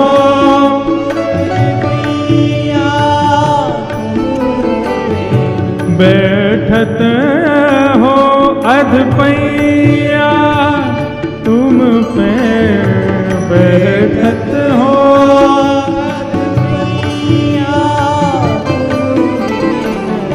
कौन दुहावे गैया तुम पे, कौन दुहावे गैया तुम पे, कौन दुहावे गैया तुम पे, कौन दुहावे गैया। आहा। अति रस काम प्रीत जाने के, अति रस काम प्रीत जाने की, आवत खरिक दुहैया तुम पे, आवत खरिक दुहैया तुम पे। किशोरी जी कह रही हैं तुम पे कौन गैया दुहावे को, तुम्हारे लक्षण गैया दोहवे वाले तो लगना रहे हैं। ठाकुर जी बोले क्यों, हम या जन्म के नहीं, हम तो जन्म जन्मांतर के ग्वाला हैं, हमसे भैया गड़िया गैया कौन दोहे सके। बोले कनक सोने की बाल्टी हाथ में लेकर के और अधपैया आधे आधे घुटनेन पे बैठ गए और कह रहे हो गैया दोहवे आई हैं। हम सब जाने तुम्हारी बातन ने, तुम ये गैया वैया चरावे ना आओ सघन कुंज में। ठाकुर जी बोले तो फिर क्यों आवे हम। बोले हम जैसी सुंदर नई नवेली गोपीन को देखवे के काजे आओ तुम, तुम्हारी सब बातन ने जाने हम। यशोदा मैया और नंद बाबा के आगे कोई बहानो चाहिए या हमारी गैयान को बहानो बना के आओ कि गैया चरावे जा रहा हूं। तुम्हारी सब करतूतन ने जाने, या वन में आके सघन कुंज में आके गोपीन को ताड़ हो आप तो। ठाकुर जी बोले अरे ऐसी कैसी बात कर दी। मधुमंगल श्रीदामा बोले लाला ये तो बड़ी हमारी तोहीन है रही है, कछु करके दिखा। बोले कहा करके दिखाऊं, गैया गैया दूध दोहे के दिखाने, कैसे दोह जाए या कुछ दिखा तो सही। ठाकुर जी बैठ गए, सोने की बाल्टी है नीचे धरी है, गैया भी आनंद ले रही है। आज आनंद आवेगो ठाकुर जी की और किशोरी जी की मधुर लीला चल रही है और ठाकुर जी दूध दोह रहे हैं। अब दूध दोह तो नहीं, अब थोड़ी देर तो दूध काटते काटते बाल्टी में जावे, लेकिन जैसे ही श्री जी सामने आवे सो दूध की बाल्टी से वो धार अलग हटके नीचे जमीन पे गिरने लगे। अब किशोरी जी और सब गोपी मुंह पे हाथ धर के ऐसे में देखो ये दूध काटनो आवे इन पे, आधो दूध तो नीचे फैला दियो।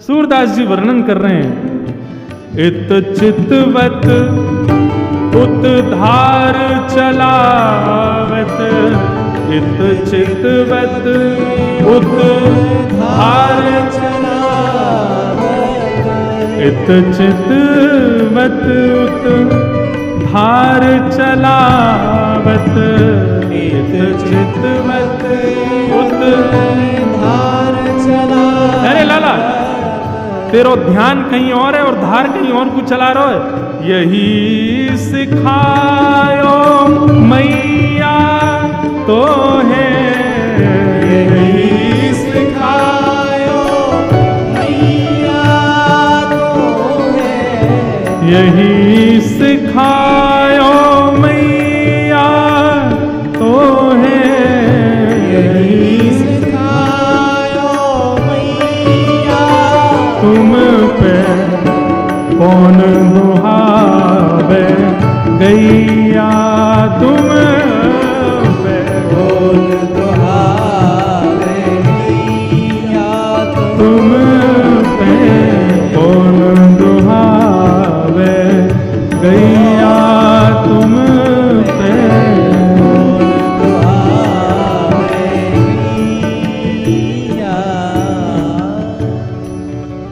सखी और किशोरी जी कह रही यही सिखाया तुम्हारी मैया ने? ठाकुर जी बोले कहा है वो? बोले नीचे देखो। ठाकुर जी का चित्त वृत्ति तो किशोरी जी में ही लगी भैया। अब भले ही प्रकट करके दिखा रहे हैं कि भैया देखो मुंह पे कितना आवे, लेकिन जहां जहां किशोरी जी घूम रही हैं वहीं वहीं ठाकुर जी को ध्यान जा रहा है। वह कारण से दोहे तो रहे लेकिन बाल्टी की जगह नीचे गिर रहा है सब रो। यही सिखाया हो तुम्हारी मैया ने? किशोरी जी खींचन लगी, मेरी गैया को सबरो दूध फैला दियो। कीर्ति मैया ने कही कनक बाल्टी भर के लियो और या कौन के पल्ले लियाई में गैया को सबरो दूध नीचे फैला दियो। ठाकुर जी बोले मेरी मैया ने गैया दोहिनो सिखायो कि नहीं सिखायो, लेकिन तेरी मैया ने कहा सिखायो ये मुझको पता है। किशोरी जी बोली कहा सिखायो मेरी मैया ने? सूरदास जी वर्णन कर रहे हैं। सूरदास प्रभु झगड़ो सीख्यो, सूरदास प्रभु झगड़ो सीखो, सूरदास प्रभु झगड़ो सीखो। तेरी मैया ने तो को गुस्सा कर वो सिखाया है। ठाकुर जी बोले तुम्हारी मैया ने तो तुमको गुस्सा कर वो सिखाया हो। इतने में मधुमंगल पूछो लाला गुस्सा भी ऐसो वैसो ना कर रही हैं तो कैसो कर रही हैं? बोले ज्यों घर खसम गुसैया तो पे ज्यों घर खसम गुसैया तो है। लाला जैसे घर के खसमते बाकी घरवारी रूठे ना बातें लड़े काहे, ऐसी श्री जी तोते लड़ रही है। हाँ बोले यही बात सही है, बिल्कुल सही कह रहे हैं। अब तो श्री जी और सब सखी बोली इन दारी के इनको काउ देना हाथ दिखाना पड़ेगा। कछु तो कछु बाप निकाले। कौन दुहावे गैया तुम पे, कौन दुहावे गैया तुम पे, कौन दुहावे गैया तुम पे, कौन दुहावे गैया। बोलो युगल बिहारी सरकार की। ऐसी ऐसी लीला हमारे ब्रज की है। सब सखा और सब सखी भी वामे रस को वर्धन करें, विक्षेप ना करें। वो लाला श्री जी तो पे ऐसे गुस्सा करें, बुरो मत मानियो जैसे कोई खसम पे वाकी घरवारी गुस्सा करे। हमें तो ऐसा लगे ये अधिकार मान चुकी हैं। सब सखी ललिता विशाखा पीछे डंडा लेके भागी। बोले अभी बताएं ज्यादा संबंध बना रहा है हमारी श्री जी या कार्य कलूटे को खसम मानेंगी अपनों। जैसे तैसे लड़ते झगड़ते हुए ठाकुर जी ने आधी बाल्टी दूध भर दिया। अब श्री जी को तो ले जाके कीर्ति मैया को देना था। देखो हमने दूध काढ़ो है। अब जैसे ही दूध काढ़ करके अब दूध पूरा है गया और गैया चली गई। और दूध के झागन को ठाकुर जी बढ़िया मिला रहे हैं। वाह देख कहा बढ़िया दूध निकालो। श्री जी बोली लाओ चलो अब दे दो। ठाकुर जी बोले नहीं मिलेगा, ये तो हमने निकारो है। हमारे सब ग्वाल बाल भूखे हैं, हम भूखे हैं, हमारे सबरे बंदर भूखे, हम पीवेंगे या को। ललिता विशाखा क्रोध करने लगी। बोले अभी बताएं तो को पीवे को दूध, अपने घर को गैया को पी, हमारी गैया को काई को पी रहा है। ठाकुर जी बोले निकारो कौन ने? निकारो हमने तो हम पीवेंगे। और ये हमारे सखा सबरे बेचारे सुबह से भूखे प्यासे दूध पीवेंगे, बढ़िया बढ़िया काढ़ो हमने। अब तो किशोरी जी चरणन में बैठ गई। बोले भैया अब यहाँ लड़वे तो काम नहीं चलेगा, ने थोड़ी सी अपनी लाज जाए तो कोई बात ना, ने माफी मांग लो, क्षमा मांग लो। और दोहनी नहीं देत करते हरी, हाहा करी पैर पाए। किशोरी जी चरणन में गिर के हाहा कर रही हैं। बोले भैया हमारी दोहिनी दे दे, मैया को दिखानो है ले जा करके। और जैसे ही श्री जी प्रार्थना कर रही हैं कि हमारी दोहिनी दे दो, सो ठाकुर जी को और आनंद आ रहा हो। बोले अच्छा श्री जी चाहिए? बोले हाँ, एक बार और हाहा कर। श्री जी फिर कह रही हैं भाई तेरे हाथ जोड़ रही हैं, जो तू कहेगा सो करेंगी, हमारी दोहिनी दे दे, मैया को जाके दिखाना। तब खूब परेशान करके खूब श्री जी को श्रमित करा के तब अंत में ठाकुर जी ने दोहिनी प्रदान करी है।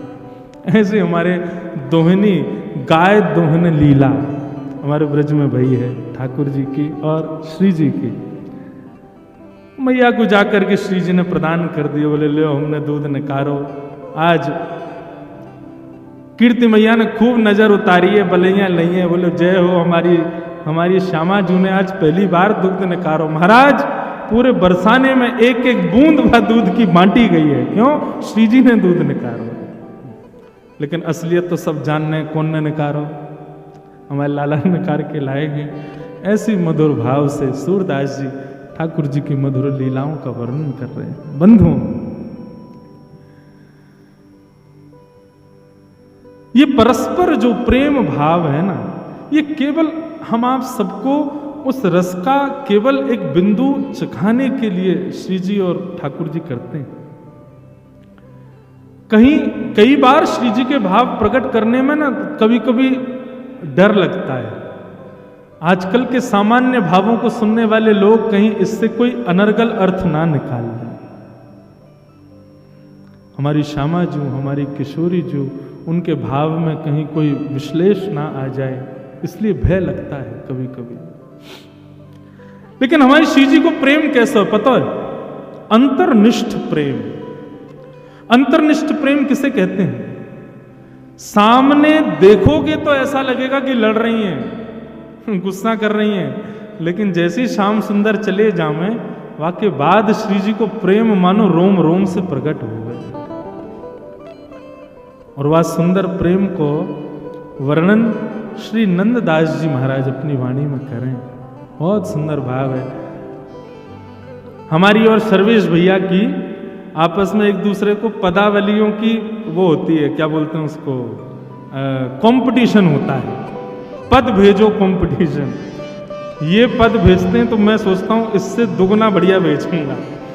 ये जो पद भेजते हैं उससे मैं रात भर चिंतन में चला जाता हूं, फिर हम ऐसा पद भेजें ये एक आध महीना को चिंतन में चले जाएं। तो किशोरी जी का एक सुंदर भाव श्री नंददास जी वर्णन करते हैं। किशोरी जी का प्रेम कैसा। अब गैया दोह के तो आ गई वापस, वहां तो खूब लड़के आई, झगड़ के आई हैं श्याम सुंदर से, लेकिन अब एकांत में जब बैठी हैं तब श्याम सुंदर को स्मरण करते हुए किशोरी जी कितने सुंदर भाव कह रहे हैं। आहा,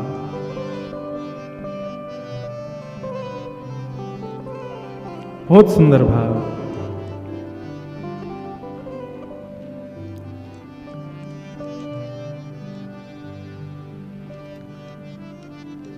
मैं पछहार रही बहू तेरो,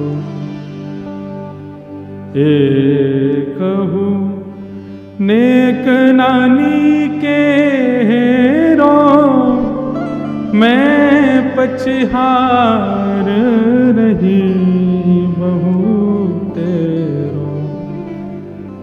श्री जी सब सखियन से कह रही हैं कि ठाकुर जी कैसे हैं, मुकु नेक बताओ, नेक मुकु सुनाओ उनके बारे में। सब सखी बोली अभी अभी तो मिलके आए हैं, अभी अभी तो उनसे खूब लड़ झगड़ के आए हैं, और रोज ही कोई ना कोई लीला होवे श्री जी। पर हम हर बार देखें कि आप जब भी एकांत में आके बैठो फिर सबन से कहो कि नेक थोड़ा कृष्ण के बारे में बताओ, उनके रूप के बारे में बताओ। आप जाओ तो हो उनसे मिलवे, सामने खड़े हो, मैं नेत्रन से निहार ले करो। फिर ये आप एकांत में आकर के क्यों कहो कि श्याम सुंदर कैसे हैं, नेक उनके रूप को वर्णन करो। ठाकुर जी होवे तो हैं सन्मुख, वही समय देख ले करो उनको। तब सब सखियन सो हमारी श्रीजू कहा कह रही हैं, इतनी सुंदर भाव हैं श्री नंददास जी के। बोले अरे सखी कहा बताऊं, तुम लोग बड़ी सौभाग्यशाली हो जो नयन भर के श्याम सुंदर को देख लेती हो, लेकिन मेरी स्थिति ऐसी होती है कि एक क्षण से अधिक यदि मैं नेत्रों से श्याम सुंदर को देखती हूं तो उतने में मेरी स्थिति क्या होती है छिनहि में भर आवत पानी, श्याम रूप कहाँ छिन में जाना।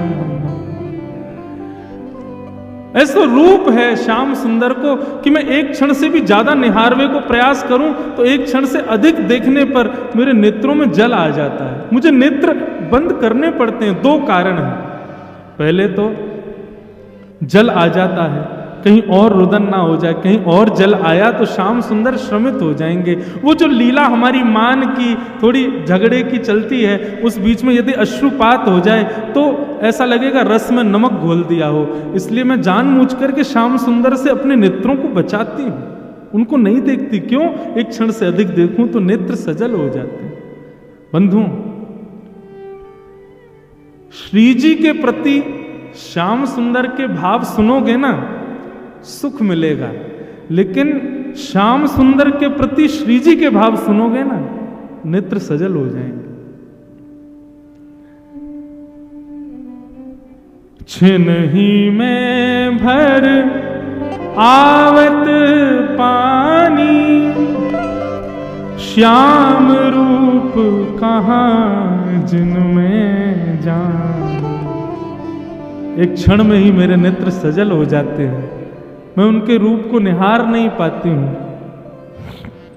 और दूसरा भाव क्या कहती हैं? दूसरा भाव मैं ठाकुर जी को इसलिए नहीं देख पाती, नैन दो छवि अमित अगाधा।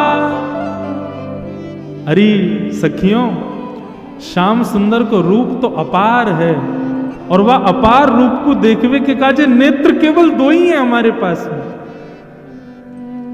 भाव समझिएगा।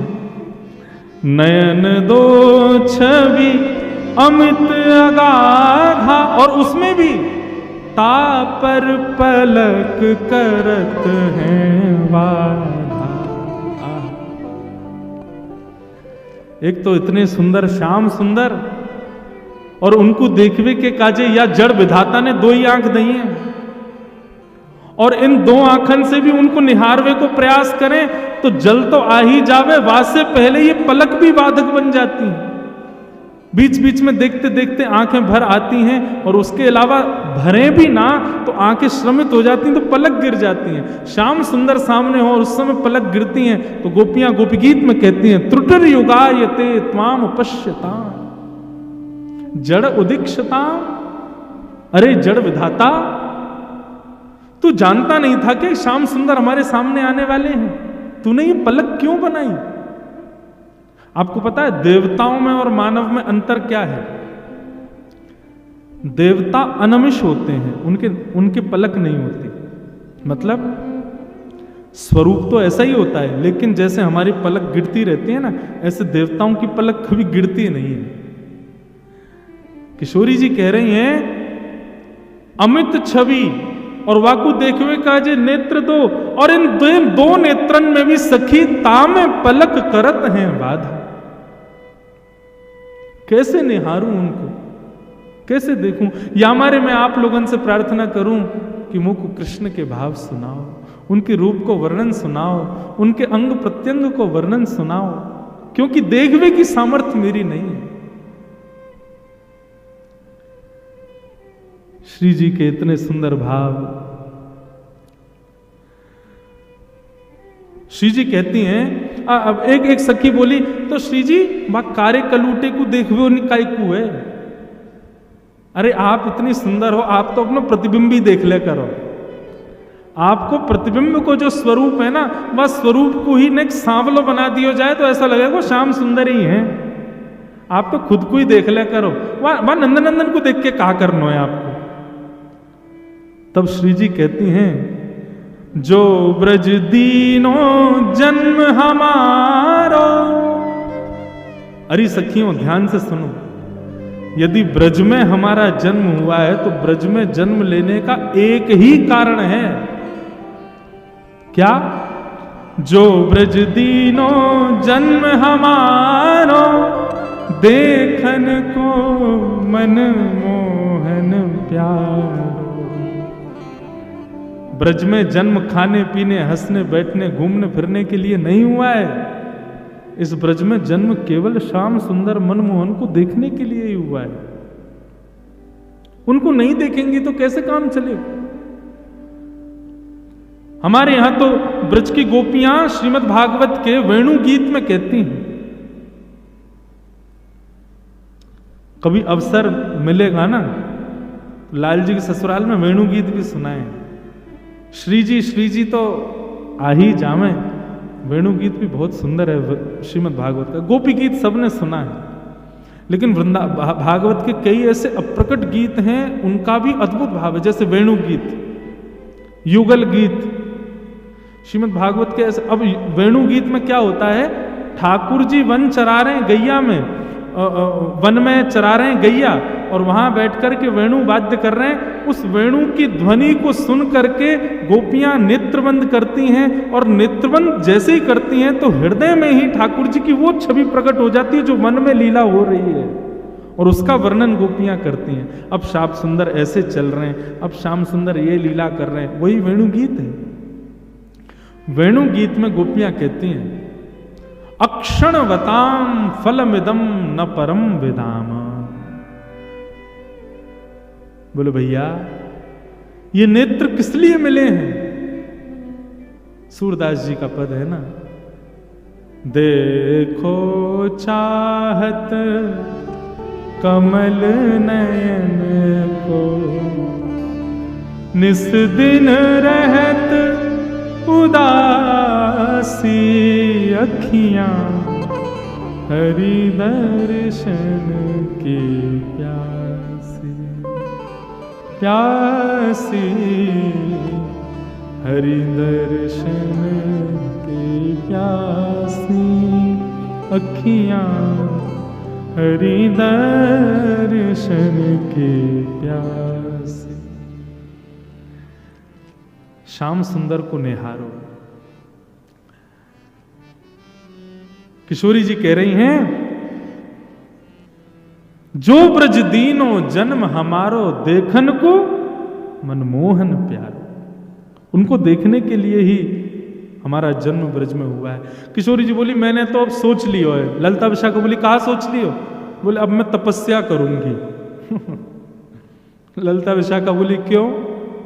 बोले, मैंने सुनी है तपस्या करने के बाद में ब्रह्मा और इंद्र की पदवी मिल जाती है।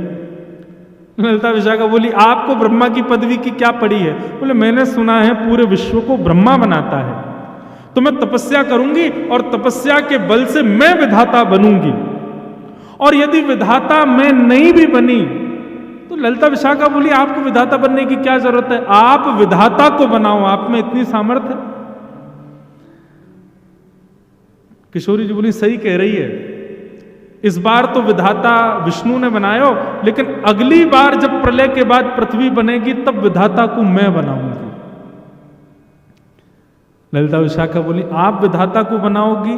क्यों, कहा करोगी ऐसा? तब किशोरी जी का भाव सुनो।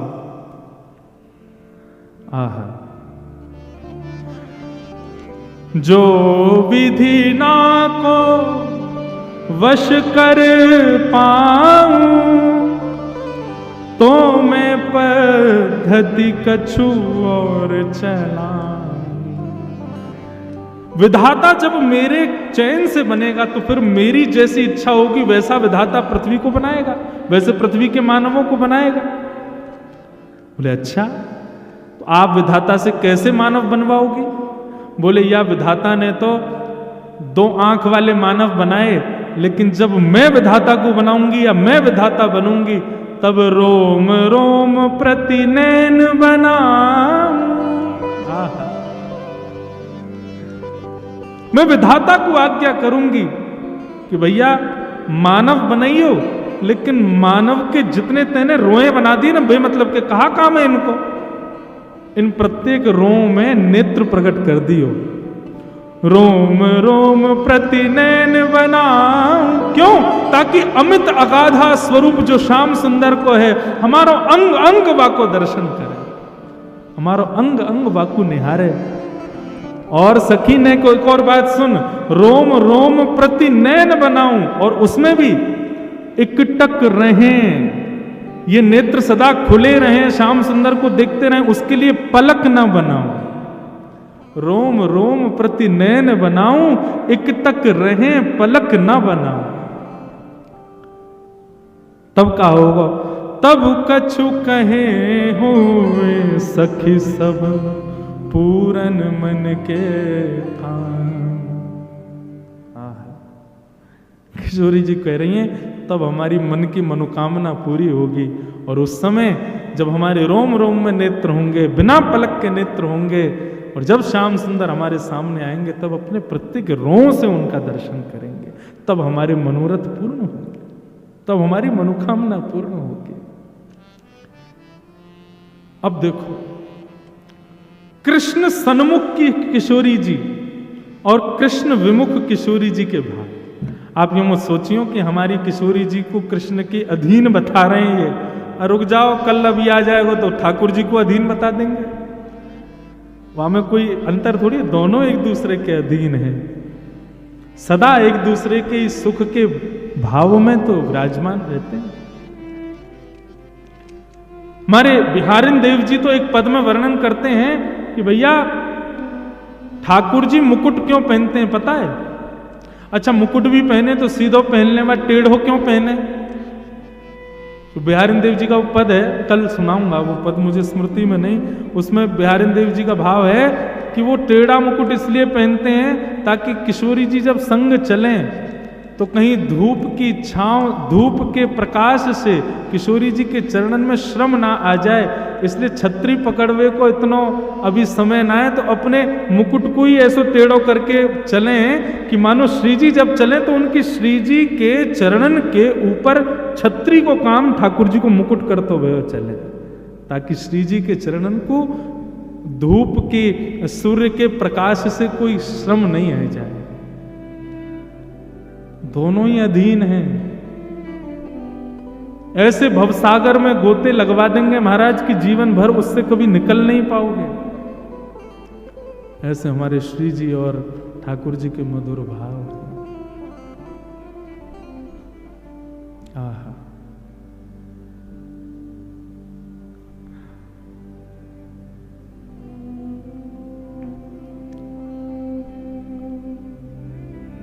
वृंदावन किस मधुर भाव में, मधुर साम्राज्य में प्यारी जू और श्यामा जू के ऐसे या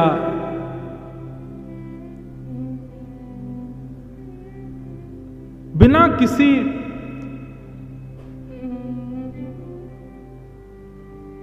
दिखावे को प्रकट किए हुए इस निर्मल प्रेम को सब सखियां सुनकर के आनंदित हो रहे हैं, और दोनों रसिक जन मधुर भाव से श्री जी को प्रणाम कर रहे हैं। तो ऐसे श्री जी के प्रेम उद्भाव हैं ठाकुर जी के प्रति। हमारे वृंदावन में रसिक जन यही भाव के, शायद गत वर्ष भी मैंने कहा था, श्री हृदयवंश महाप्रभु कहते हैं कि ठाकुर जी आप चाहते तो एक ही नेत्र बना देते, वहां तो किशोरी जी कह रही हैं कि अनन्य नेत्र प्रकट करो, लेकिन स्वामी श्री हृदयवंश महाप्रभु कहते हैं कि ठाकुर जी आप चाहते तो एक ही नेत्र बना देते, एक ही नेत्र से पूरा संसार हम लोग देख लेते, लेकिन आपने ये दो नेत्र यही मारे प्रकट किए ताकि एक नेत्र से हम आपको विराजमान करें, दूसरे नेत्र में श्री किशोरी जी को विराजमान करें। बसो मोरे नैनन में यह जोड़ी, नव दुल्हे ब्रजराज सांवरो, दुल्हन राधा गोरी, बसो मोरे नैनन में यह जोड़ी। ये जो श्री रसखान जी भाव प्रकट करते हैं ना, देखो दुरोवह कुंज कुटीर में परो पलोटत राधिका आयन। श्री किशोरी जी के चरणन में श्याम सुंदर अपने सिर रखे भय दर्शन दिए रसखान जी को। ये भाव भी ठाकुर जी कोई ना कोई लीला ऐसी ढूंढते रहते हैं जिसके कारण से किशोरी जी के सन्मुख जाने का और किशोरी जी को प्रणाम करने का अवसर मिले। श्याम सुंदर उससे चूकना नहीं चाहते हैं। ऐसी एक लीला हमारे ब्रज के रसिक जन सुनाते हैं। एक बार बरसाने में लाल जी कोई ना कोई बहाने ढूंढते रहे, कैसे निज महल में जाऊं, कैसे दर्शन करके आऊं। तो हमारे मलुक दास जी महाराज, उनका एक बड़ा सुंदर भाव है। ठाकुर जी जोगी बनकर के बरसाने गए और बरसाने जाकर के वहां जोगी बनकर के श्री किशोरी जी का दर्शन किया। शायद भाव मैंने गत वर्ष भी सुनाया था, जोगी रंग भीनाया अच्छा श्रृंगी नाद बजाया। अब मलुक दास जी महाराज इस भाव में ठाकुर जी की एक एक छवि का वर्णन करते हैं कि वो कैसे बनकर के आ रहे हैं। ठाकुर जी जोगी बनकर के बरसाने गए, अभी जोगी बन के जाएंगे, अगले भाव को इसके बाद हम सुना वहां में गोपी बन के जाएंगे और केवल किशोरी जी को सन्मुख रस प्राप्त हो या भाव से जा रहे हैं। श्री मलुक दास जी का भाव है, सब लोग गाओ, बड़ा प्यारा भाव है। ठाकुर जी कहे कि भैया हम कृष्ण बन के जावे तो कोई ना कोई रोक दे, दुनिया भर की बात बनावे, श्री जी भी हमसे लड़े झगड़े या हमारे रूप बदल के चलो। तभी ठाकुर जी ने नंद गांव में एक जोगी को देखा, घर घर जाके हाथ देख करके महाराज भविष्य बता रहा है। ठाकुर जी बोले ये बढ़िया है, मधुमंगल श्री दामा ऐसी पोशाक लाओ हमारे काजी। बोले क्यों, हम भी जोगी बन के जाएंगे। बोले क्यों, किशोरी जी की हाथ रेखा देख के आमे ने बता के आमे उनको भविष्य कैसा है। ठाकुर जी जोगी बन करके जा रहे हैं, श्री मलुक दास जी महाराज इसका वर्णन कर रहे हैं। सब लोग गई हो, जोगी रंग भीनाया ओ अच्छा श्रृंगी नाद बजाया, जोगी रंग भीनाया अच्छा श्रृंगी नाद बजाया, ओ जोगी रंग भीनाया अच्छा श्रृंगी नाद बजाया, जोगी रंग भीनाया अच्छा श्रृंगी नाद बजाया, ओ जोगी रंग भीनाया अच्छा श्रृंगी नाद बजाया, जोगी रंग भीनाया अच्छा श्रृंगी नाद बजाया, हो मोतिन लर अलक गंगा मानो जटा जूट में गंगा, ओ मोतिन लहर अलक गंगा मानो जटा जूट में गंगा। ठाकुर जी ने अपने केशों में वो एक पत्ता होता है, उसमें से दूध निकलता है सफेद सफेद, उस दूध के बढ़िया रस को लेकर के अपने केशों में बढ़िया जटा बना ली। वहां पे दास की कथा थी और एक ही मंच पे सुबह हमारी भागवत होती थी, शाम को मलुक पीठ वाले पूज्य श्री राजेंद्र दास जी महाराज की भक्तमाल होती थी। एक ही संग रुके थे, तो वहीं रात में 2 बजे महाराज जी ने ये पद मुझे सुनाया था। तो महाराज जी यहाँ पे बोले, इंद्रेश जी, मलियागिरी भस्म ब्राजे मानो सुर डमरू बाजे। श्री मलुक दास जी महाराज कह रहे हैं मलियागिरी भस्म, मलियागिरी तो चंदन होता है, भस्म कैसे हो गई?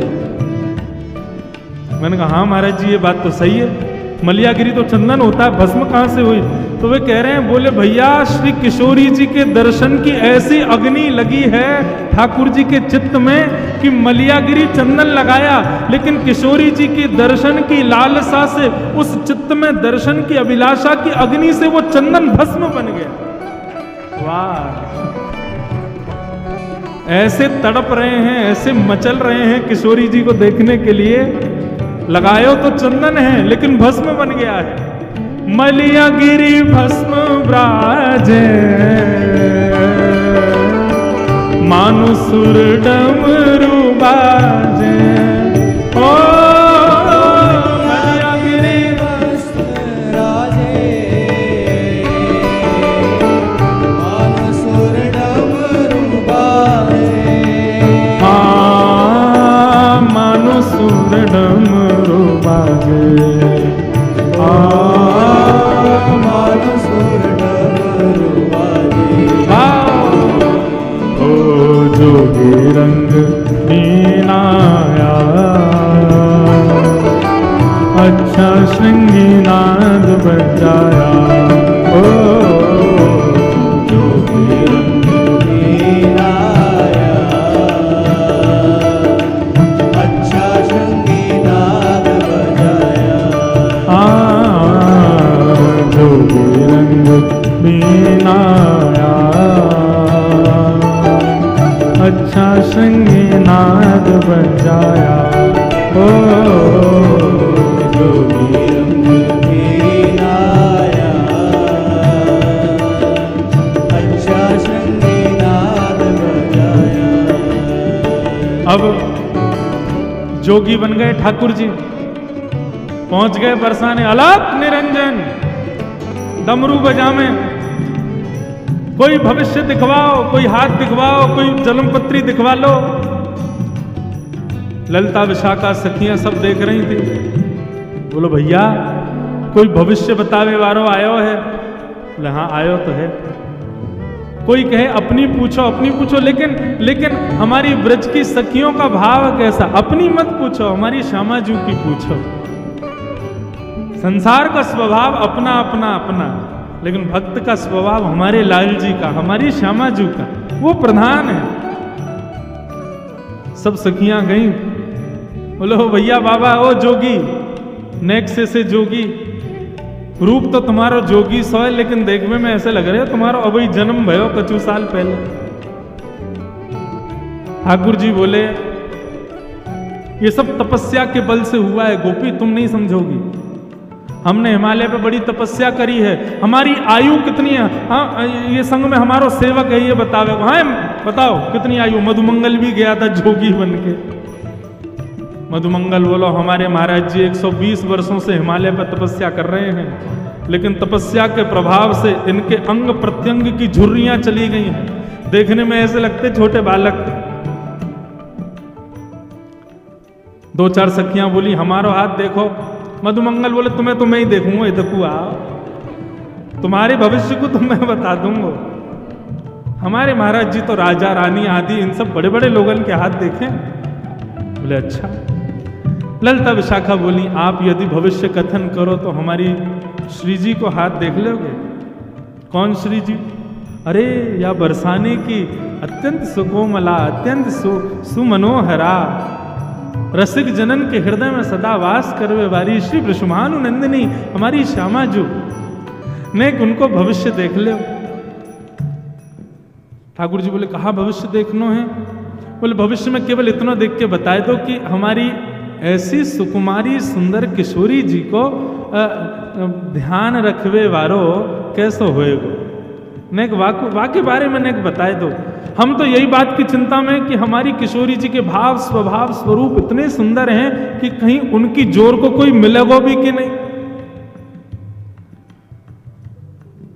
जोगी बोला हाँ हाँ दिखाओ, बताओ कौन है, कहाँ है, दिखाओ, बोला अभी बताते हैं हम सब कुछ।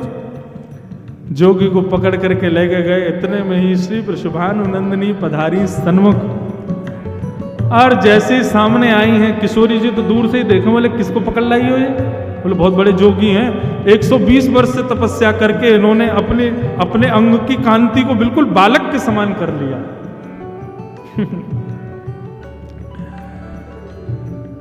किशोरी जी गई, हाथ दिखाने लगी, ठाकुर जी हस्त कमल देखने लगे, बोली अरे आपको जो ध्यान रखे वारो, आपके अब बीच में तो कई भाव हैं लेकिन सीधे आम है, आपको ध्यान रखे वारो, आपके सुंदर भाव को प्रस्तुत करवे वारो वो ज्यादा दूर ना है, आपके सन्निकट ही रहवे। बस वहां में एक कमी होगी, सुंदरता में कोई कमी नहीं, नेक रंग ओझल होगा आपसे। ललिता विशाखा बोली ये कहीं नंदन नंदन की तो बात ना कर रहा है, ये कहीं बार यशोदा के लाला की तो बात ना कर रहा है।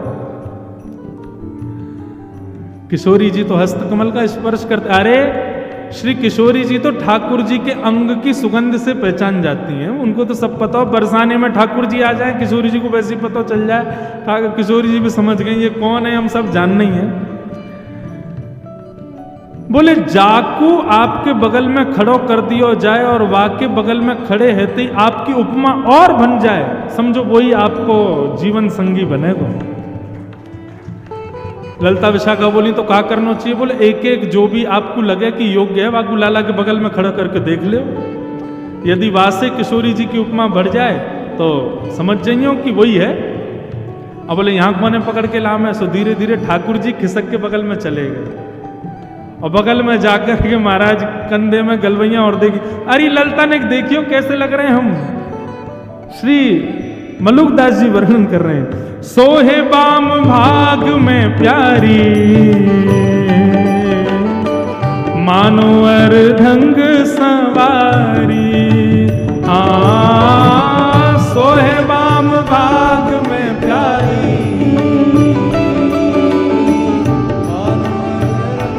सवारी, अरे हाँ सोहे बाम भाग में प्यारी, मानो अर्धंग सवारी, सोहे बाम भाग में प्यारी,